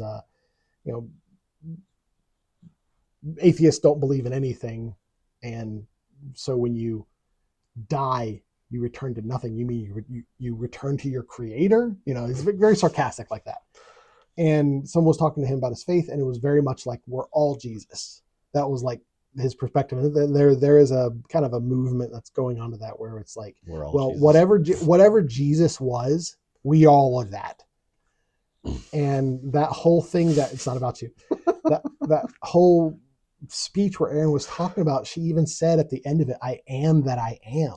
And I'm like, this is like that new faith thing. And it kind of made me think about the way she lost her baby. And I'm like, I don't know if I'm reading into these, what she's saying, or like the loss of her baby, thinking it's like a pro-choice, maybe not pro-abortion, but like pro-choice message of like, well, that baby's not a part of you, it's something else, and it can be discarded at a moment's notice. And her speech at the end talking about we're all a part of the universe, and we're all made of stardust and all that. It's very self-centric. It's where I get amused self-deifying with people like Callahan, where they try to prove, they try so hard to prove something other than what they know is true. Mm-hmm. So hard that it almost becomes comical. And I thought it was funny that he used how he makes Bev so hateful and so evil, trying to use her as a mechanism to tear down religion. Mm-hmm. And then Aaron gives us this cosmic fart speech. Cosmic fart. Yeah. That's that's the science on that. We're just a cosmic fart. It's like, how can she acknowledge? Or I was writing, it's like, how can I acknowledge the creator? That's basically what her speech was saying, without acknowledging creation. And it's just a word salad that's straight from a Hollywood atheist. Yeah. That cosmological truth, I think, is that same mindset. It's so disingenuous. And she talks about how there is no self, which is a very Buddhist thing. Yeah. But she refers to herself in the first person over all through that speech. She says there's no self, but ends it, I am that I am. I am. It's I this, I that, and it's not about you. There's no afterlife. There is no afterlife for you if you're not somebody. You have to be somebody to have to have an afterlife. And she says, we're like a bag of chemicals, basically. And if when you die, you return. You can feel the vibrations of the grass, and it's. I wouldn't say it ruined the character for me, but I definitely felt as if it was the way it's portrayed. It's just, she's so. It's like we all have to stop what we're doing and listen to her. Flowery. It's right in her face, and she's smiling. She's so happy to tell you all this, and it's like, you could have cut that down to 5 seconds and just had the little guy pop up from the corner, Escalito. I believe in science, and then go back away and just be like, okay, let's go on and get to the end of the story. So, outside of that, the cosmic fart speech, she probably is the intended hero of the story. I think so, and I think the desire to make like vampirism, and this is just modern in general, the desire to make vampirism a biological thing instead of like a spiritual thing is reflected in that, to where there were no miracles that happened. There was nothing supernatural actually happened on this island, and she just nailed that home. She's like, what we were experiencing is a biological, like natural event, a cosmic tick. Yeah, cosmic tick, or a leech that came to the island, and you could probably argue, if you want to get into the details of her speech, which I don't want to, that her philosophy is kind of more horrific than Bev's, because it's basically that she and Riley are just searching for oblivion, and they both find it, I guess. Well, I mean, nihilists would find beauty in that. Yeah, there's no faith, no hope, just farts. Go live your best life. Like what I was talking about on my rant on anime, that's this whole focus of all this stuff that's happening right now, is it's all about me, and get it while you can, and be your best self. I'm like, okay, that's a hollow, just horrifying existence to me. But I did feel that her speech felt out of place with the rest of the story. But it just feels like, it's like, if you think about it from the context that she and Flanagan are married, that was like that was their own for everybody that watched the show. It was like, that was the big "we got you now" moment. Well, that was the message they wanted to impart, I think. Yeah. And it's like, you really kind of undercut the whole thing, where it seems like you're a really good writer and a genius, because you just give. I can't call it anything other than the cosmic fart speech. So. All right, well, you touched on Bev, so let's go ahead and talk about Bev before Paul. Bev. Have you ever hated anybody more watching a show than that woman? It was a fantastic character. I think she pulled it off. The actress pulled it off really well. You hated her from almost get-go. I can't think of somebody that sold a position as well as she did. I don't know if she ever got any awards for this thing or not. People may have been too terrified to nominate her after that role. But that's one of those things that is, unfortunately, and that's kind of why I said something earlier about, you wondered about if there's something, if you wanted to hold a doll up for Flanagan and say, for on this doll, that somebody in the church hurt you.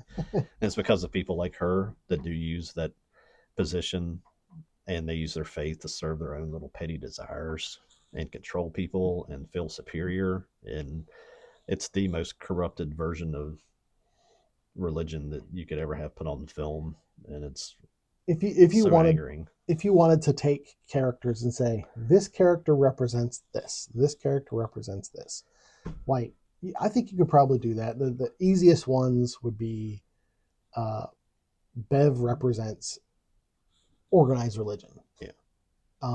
and I would say like Bev represents organized religion, and like the angel would represent, and like the whole vampirism would represent like the religious mindset, not the organization, but like the concept of religion, where it consumes people and makes people do things they don't really want to do, and eventually it leads to ruin and all that. Yeah. From the perspective that I'm thinking this was written from. Yeah. Yeah. Yeah. It's job. Flanagan picked religion to use as that vehicle to be the thing that controls people and makes you feel superior. It's the exact same thing that happens in politics or anything else, whether it's Republicans that are fighting terrorism or liberals that are fighting climate change or pandemics, or whoever on both sides is always trying to get you involved in all these foreign conflicts, that they take something that's going on and use it for themselves. And you could have had that same kind of character play out in any kind of story, just that master manipulator, just whether she was doing it because she was getting rich or whatever. Power. I think in this case, in this one is for her, it's power. Yeah. But I mean, you could do that you could probably go through everybody in Congress right now and pick out everyone and figure out what their own petty desires are, and how they're very much like that person. And it's a brilliantly designed character.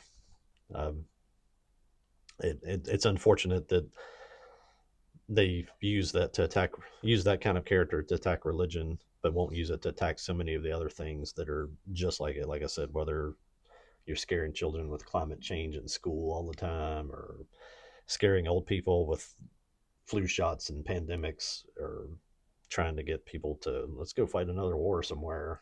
It's that kind of manipulation is, it's awful. I hate it. And while we don't really, in modern media, we don't really see a lot of representation of the good side of religion. We do see it in what's their names? Ed and Annie. Annie. Yeah, and that's why I say they're my heroes of the show.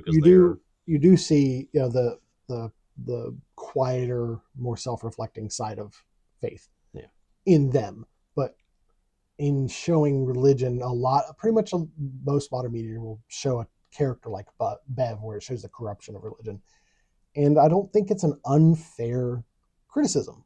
Yeah, because I mean there are, and like you said, you could do it for politics, you could do it for religion, you could do it for just social groups.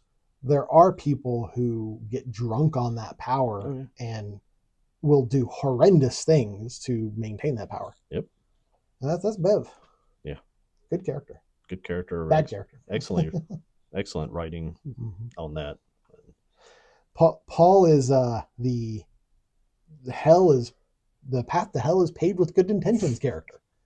Oh my goodness. I really say that he's just never, he took a job as a priest and he was never devoted to his faith. Yeah. It was all just about personal gratification. He had an affair outside of the ministry, had a child out of wedlock. The affair with Mildred, thought he could fix it by bringing a demon out of a cave in Jerusalem. And then he wanted to turn basically his baby mama and their child turn them into vampires against their will. Yeah. I mean, maybe there's a good intention there somewhere. It's buried under a lot of really warped stuff. And then I think that was probably, maybe could have been fleshed out in the story a little bit more, that warped into this idea that he cleansed the world with this army of people through his church. And maybe, I don't know if that's something that he came to on his own, or if that's something he came to with the demon. Well, I think that's a part of the commentary on cult mentality and stuff like that. Yeah, you get to a point to where if you believe in this thing, you're willing to, like Bev. I don't know if Bev ever actually. I mean, she obviously believed that the vampire existed and what was happening. She believed in it, but she didn't have faith in it. She just was using it as a tool to gain more power. I think he really thought that vampire was an angel, or at least he told himself it was. Yeah. He felt like he was saved by it, and I think he really did want to bring that feeling of being saved to everyone else. Yeah. But then when he started to crave blood and kill people, he killed Joe. He turned Mildred, who's supposedly his love. But Gave communion from everybody. Didn't even hesitate on that, but knowing what communion would do. when he was giving, I don't think at that point, like when he was giving everybody communion, he was seeing Mildred every day. I think all he knew at that point was, this makes me feel better, because he was drinking, because he had a flask of the angel blood. He was sustaining himself off the angel blood. He wasn't feeling those pains at that point. Yeah. That was like right before he died, he started feeling those pains. Yeah, that might be the good intentions, is like, this did make. Yeah, so at that point, Maybe all it's a he magic knew elixir, was, but- this angel is giving me its blood and it's making me feel great. It made me But- young. I think you nailed it when you said something about it earlier. It's only in watching someone more evil than him, which is Bev, that he finally even realized that he was wrong. Yeah. And that's a level of depravity that's kind of hard to accept. That our world is going through that right now. So good Lord. sometimes you need to come to face with true evil, which in this, interestingly enough, is Bev, is the true evil, not the angel. To truly see your faults. Kind of like when you watch a 31-year-old get killed in front of a bunch of children. Kind of. Seems like that would do it. That's kind of the characters. Yep. Let's talk real quick about Sarah and Mildred. Like I said earlier, like, to me, Mildred was just like a big flag, like, hey, this is a vampire story. Okay, thanks, appreciate it. And clearly, Sarah and Mildred do relate to one another because they're literally relatives, and they relate to Paul. Yeah. I would have liked to have seen Sarah go through more of, like, talk about her faith more, because she was very much like science only kind of person. Yeah. I don't guess I ever felt that she was a cosmic farter, or I don't believe in any of this. No. It really was like she was a medical person. Yeah. She was trying to find a scientific reason for everything, but you really didn't get a lot of explorations into what she thought or what her faith was. Right. Whether or not she was just going to church because she just wanted to take her mom.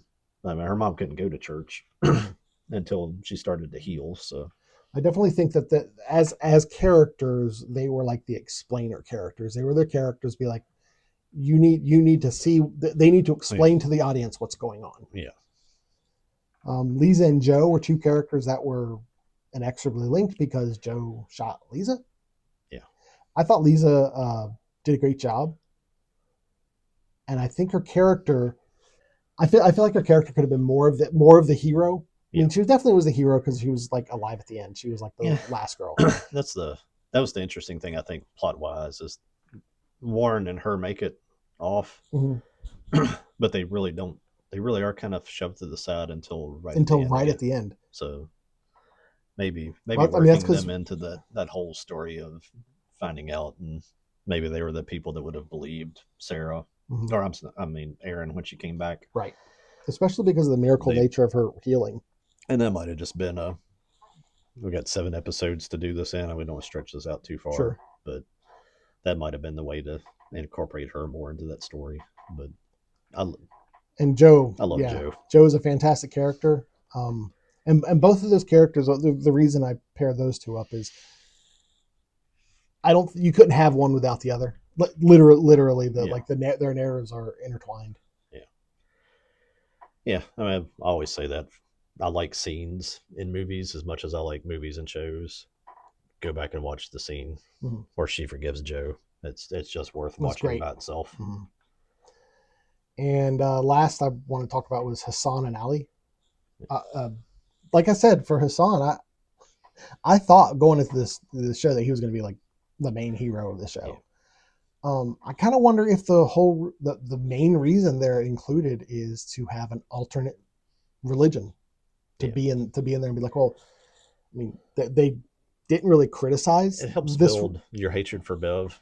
For her to basically just like be, every time she refers to him, like, you're a terrorist. Yeah.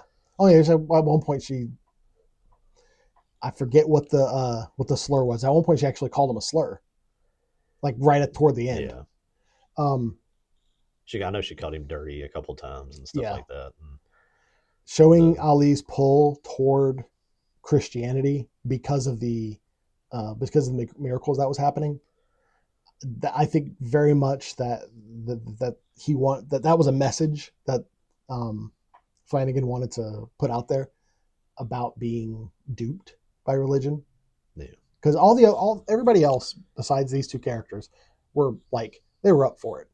And miracles, great. Miracles happen. Wonderful. This is wonderful. I love it. Even Sarah, who's science, she's like, well, I accept that it happened, but why does it happen? Yeah. And Hassan, toward his son, was very protective toward his son and not wanting him to, despite the miracles. And he was like, miracles don't happen because it didn't happen for us. Yeah. I just thought it was an interesting perspective that was included with these two characters specifically. Yeah. Just wanted to look real quick. I might not be able to get the internet to work on this computer because it doesn't work. Mike Flanagan have any kids? Oh, I don't know. Let's ask.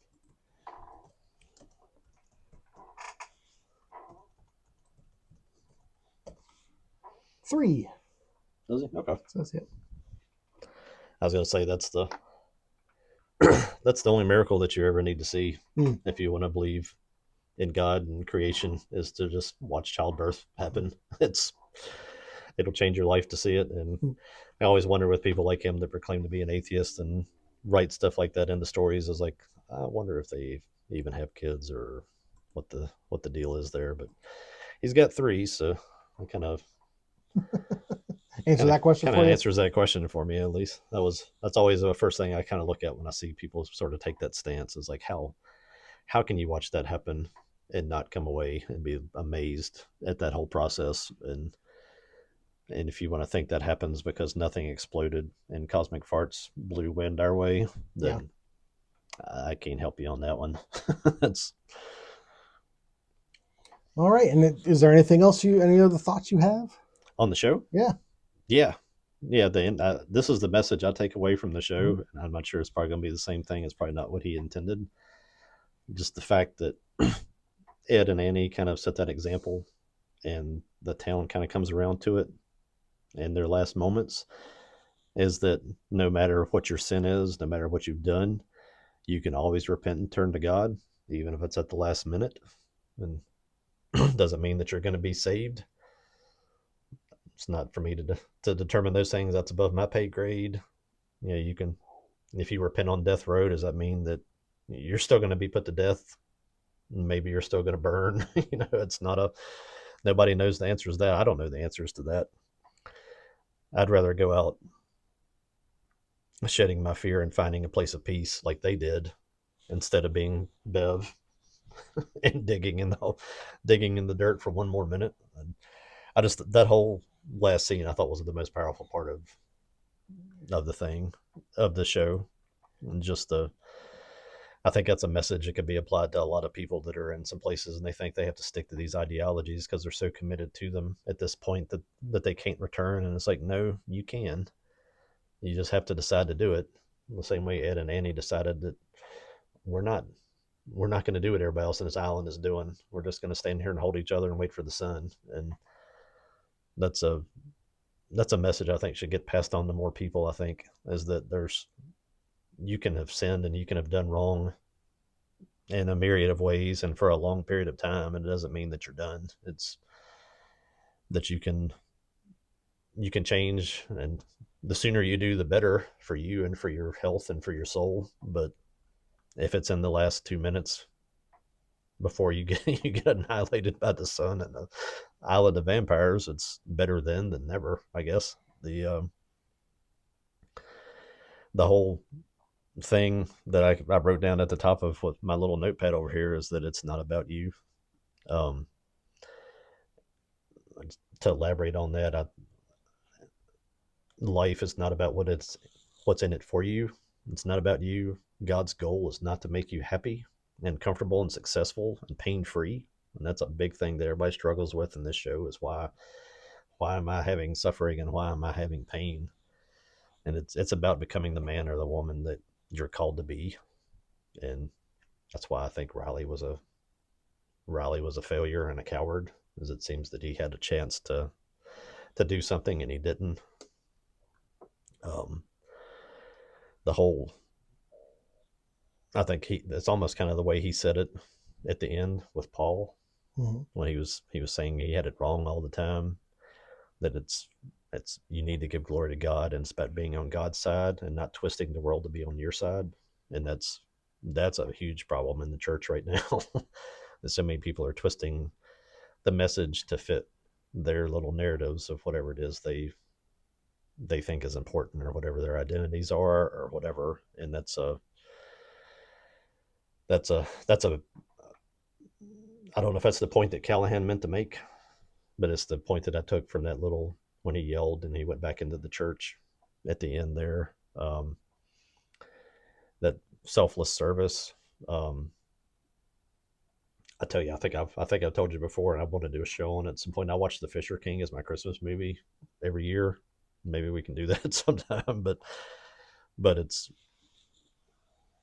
about doing things for others without anybody knowing that you did anything or any kind of reward for doing it. It's just doing something for people, for the joy it brings to that person or to others. And that's a I kind of felt like that was a message in here too, that you really should offer to rescue people from their sin, not by being a bev and like trying to be judgmental and stuff. Um, but you also don't affirm things that you know are wrong with other people, or that they're doing wrong. Not wrong with them, I guess, but things that they're doing wrong. Because people always want to say, who is it hurting if I do this? And my response to that is always, it's hurting you. And it's kind of like what she said to Joe: the only thing standing in your way is you. Mm-hmm. Um, I thought that was a very poignant part of that interaction between those two. And if you want to expand it, when you say that to somebody, it's hurting you and your soul. But I think that little part of that again, that's one of my favorite scenes in that show. And whether it's just you extend a hand or an ear to people and letting them know that you can help them whenever they decide they want to get out of whatever it is that situation is, whether it's a life choice or a bad situation or whatever, is, I think, your duty as a human and as a Christian. It doesn't have to be just as a Christian. I think that's the way God made us to be.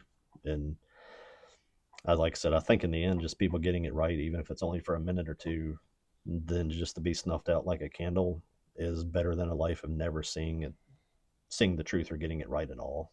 And that's kind of that's what I took away from that last sort of segment of the thing, where they're reading, they know they've all screwed up, and they finally sort of see what Ed and Annie have done and decide to all follow it. They get to experience for what, a minute and a half.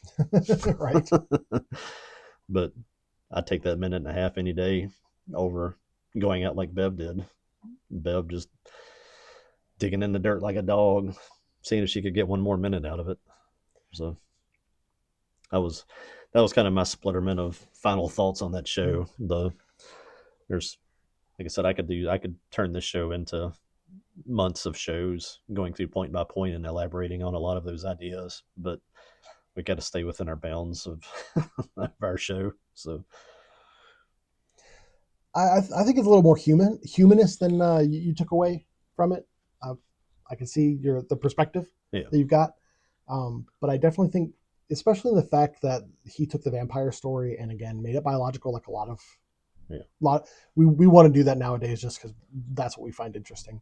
yeah, But when you consider like Ed and Annie's final moments, yeah, when they resisted the urge to feed, that was them. They were doing it. yeah, They were resisting it. It was through their own will, the power of the human spirit. yeah, Riley was a broken spirit, yeah, and he was broken through and through. And like you said, he went out in a cowardly way because his spirit was so completely broken. yeah. Um, Erin, she was abundant with human spirit. And in the end, it was for her. It was about the connection of her and the universe and all that. Bev, when she went out, she was still digging for power, for that salvation that she's relying on something else for. She thought she was owed it. Yeah. And she didn't realize that it's not a thing that's given to you. It's you have to get there. Mm-hmm. Get there on your own. It's not a gold star that you get for being above everybody and being holier than thou for all of her life. But And I definitely think there is a message of restoration at the end. Like, no matter how bad it gets, you can choose to do better. Yeah. But I don't think that I think it's very much like the choice is yours. Like, it's on you. Your salvation's in your own hands. That's kind of what I'm taking away from it. And that's like I said it before. It's a little more cynical view of it. Yeah. Well, that's the simplest version of Ed and Annie, is that they extend the hand to everybody on the island that's mm-hmm. just been like most people. They're just chasing whoever they think is leading them at the moment. Right. They just want to be led. They don't want to do their thing. Mm-hmm. They see those lost people and they extend the hand to them. And I hope that act saves all of those souls. Maybe it doesn't. Maybe they all are done because they've all killed. They've done unforgivable things again. Well, in the context, we don't get to decide judgment. That's not in the context of the show. I think the message was that yes, that they were offered redemption because in the end they owned up to what they had done, or they seemingly were owning up to what they had done. Lisa's character, I think, was vital for forgiving Joe. I think that was a pretty significant beat in the story. Was her forgiving Joe, and then Joe having to forgive himself.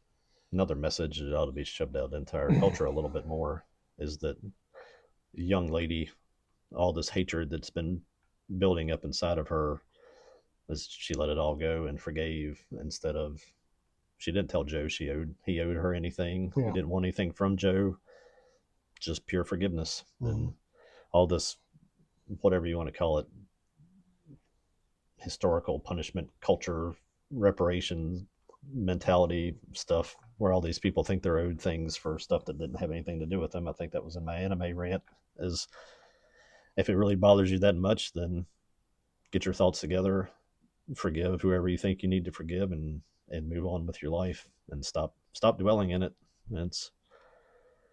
I don't know that Callahan intended anything of what I'm saying out of any of these characters, but that's what I see in these, mm-hmm. that he should have been trying to do. Whether or not he's focused on trying to prove his little science points more than the truth, that's fine. Yeah. I'll take whatever work he did, and I'll Frank Darabont it for you. I'll fix it. Yeah, I don't think I don't think he probably had those intentions. But I'm not going as far as saying that. I don't think he was intending to like criticize. I don't think he was intending to be inflammatory. Yeah. I think he was criticizing organized religion, sure.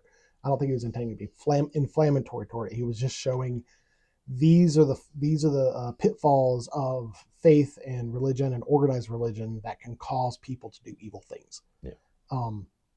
But again, with Annie and Ed, he definitely, and in the end with Paul, you can choose not to do evil things.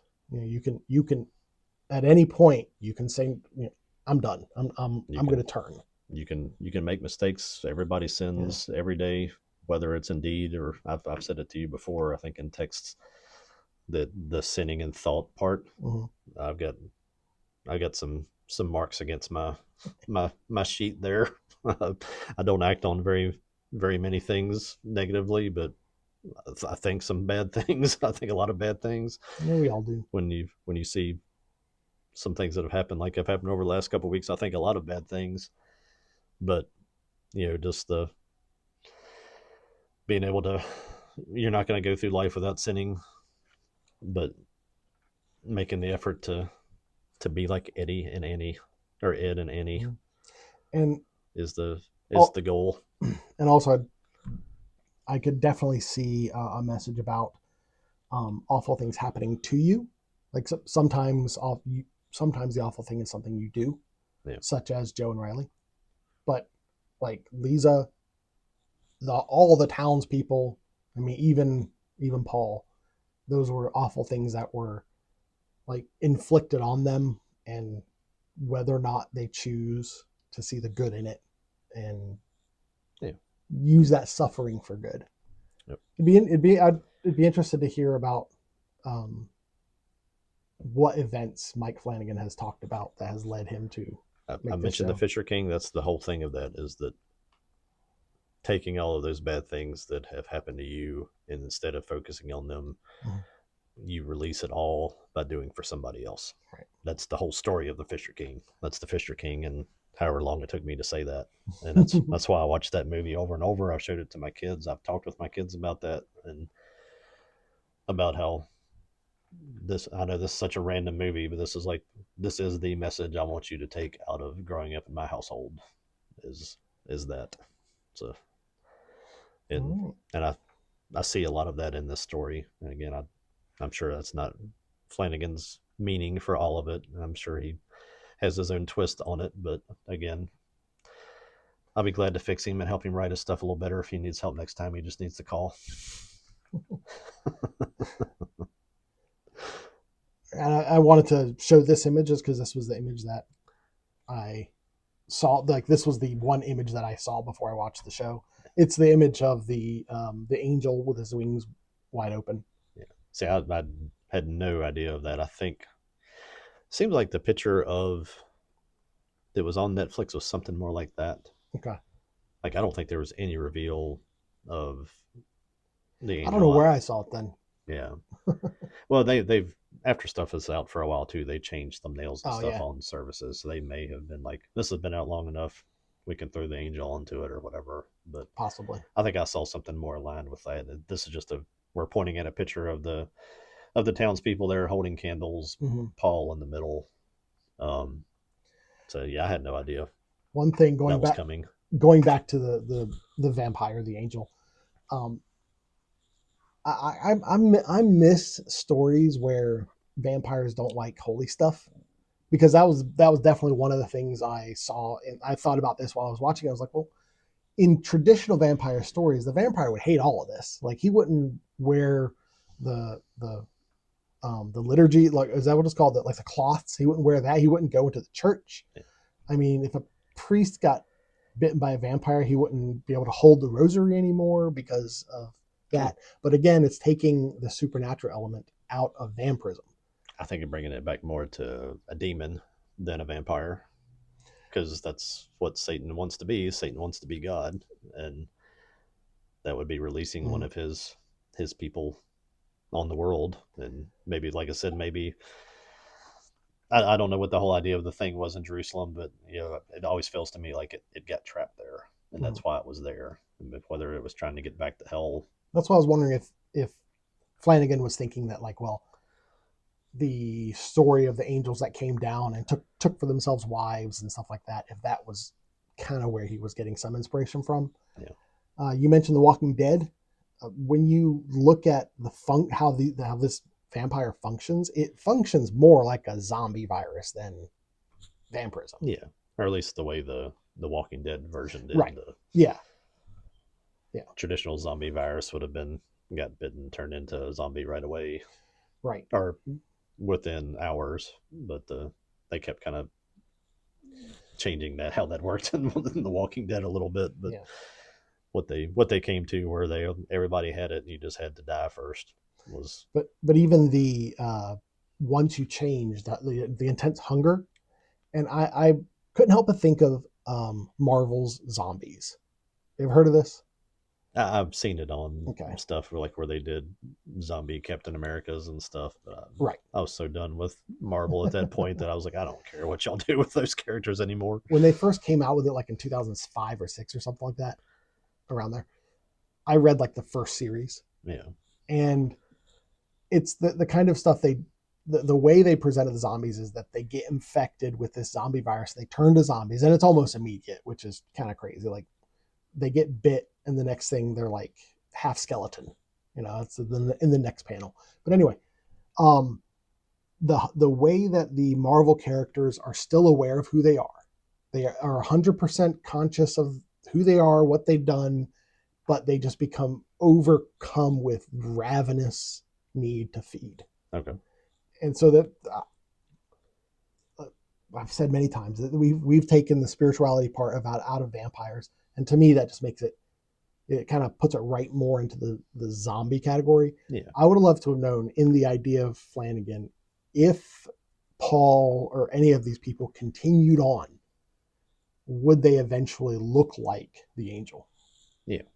There's zero allusion to that at all. Like Yeah, you never get claws or like that. you don't even see teeth come out. You know, like the classic vampire teeth, or like them starting to grow wings. Yeah.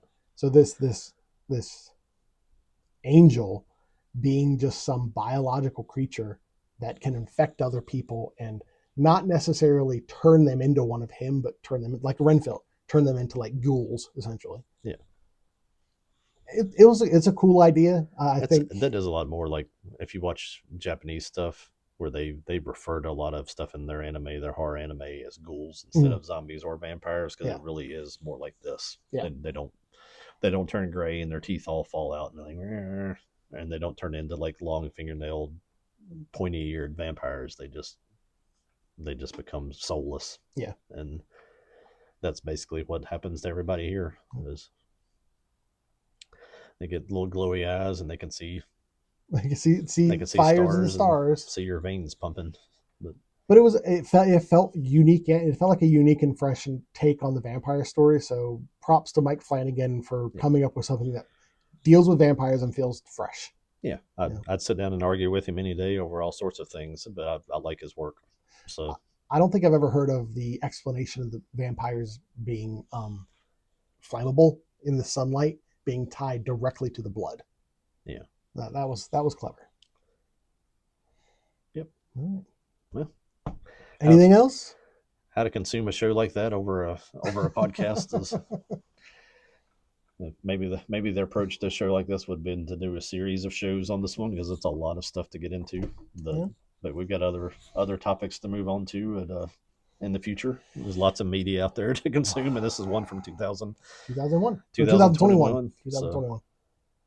But I thank you for getting me to watch it. You've definitely chewed on this media and the themes and whatnot quite a bit more than I have. When I get a chance to own it, I'm going to chew on it a lot more. It's on Netflix. It's locked on Netflix right now, and I'm not giving a dime to Netflix with all the stuff they've been releasing over the last couple of weeks. I'm getting ready to get rid of Hulu.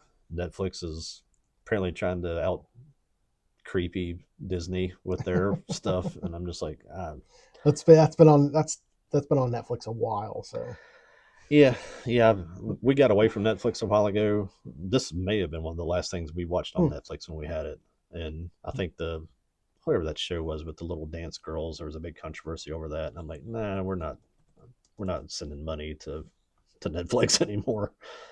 And that was before they started doing all these kids shows trying to convert little children into their little gender cult stuff. So it has been a while since you've seen it, because there's no physical.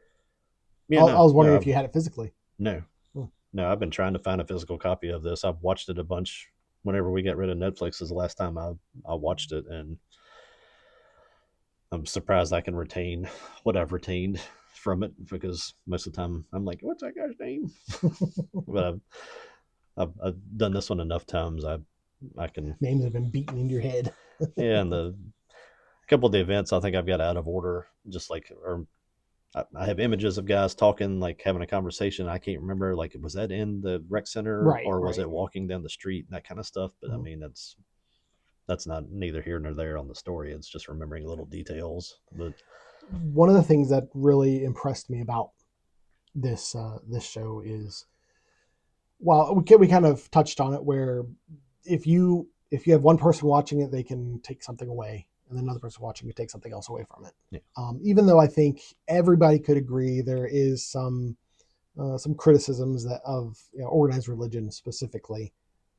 I said I share some of the same criticisms. I said in the very beginning, I'd love to hear Catholics' take on this.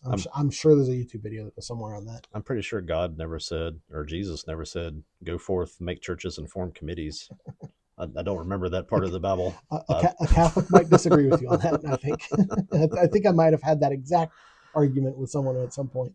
But I don't want to get into too much to my own personal things, but we're kind of in a port where when I have a chance to go to church, I like to visit different churches and just pop in, sit in the back, see what they are saying, seeing what they do, shake a few hands with people.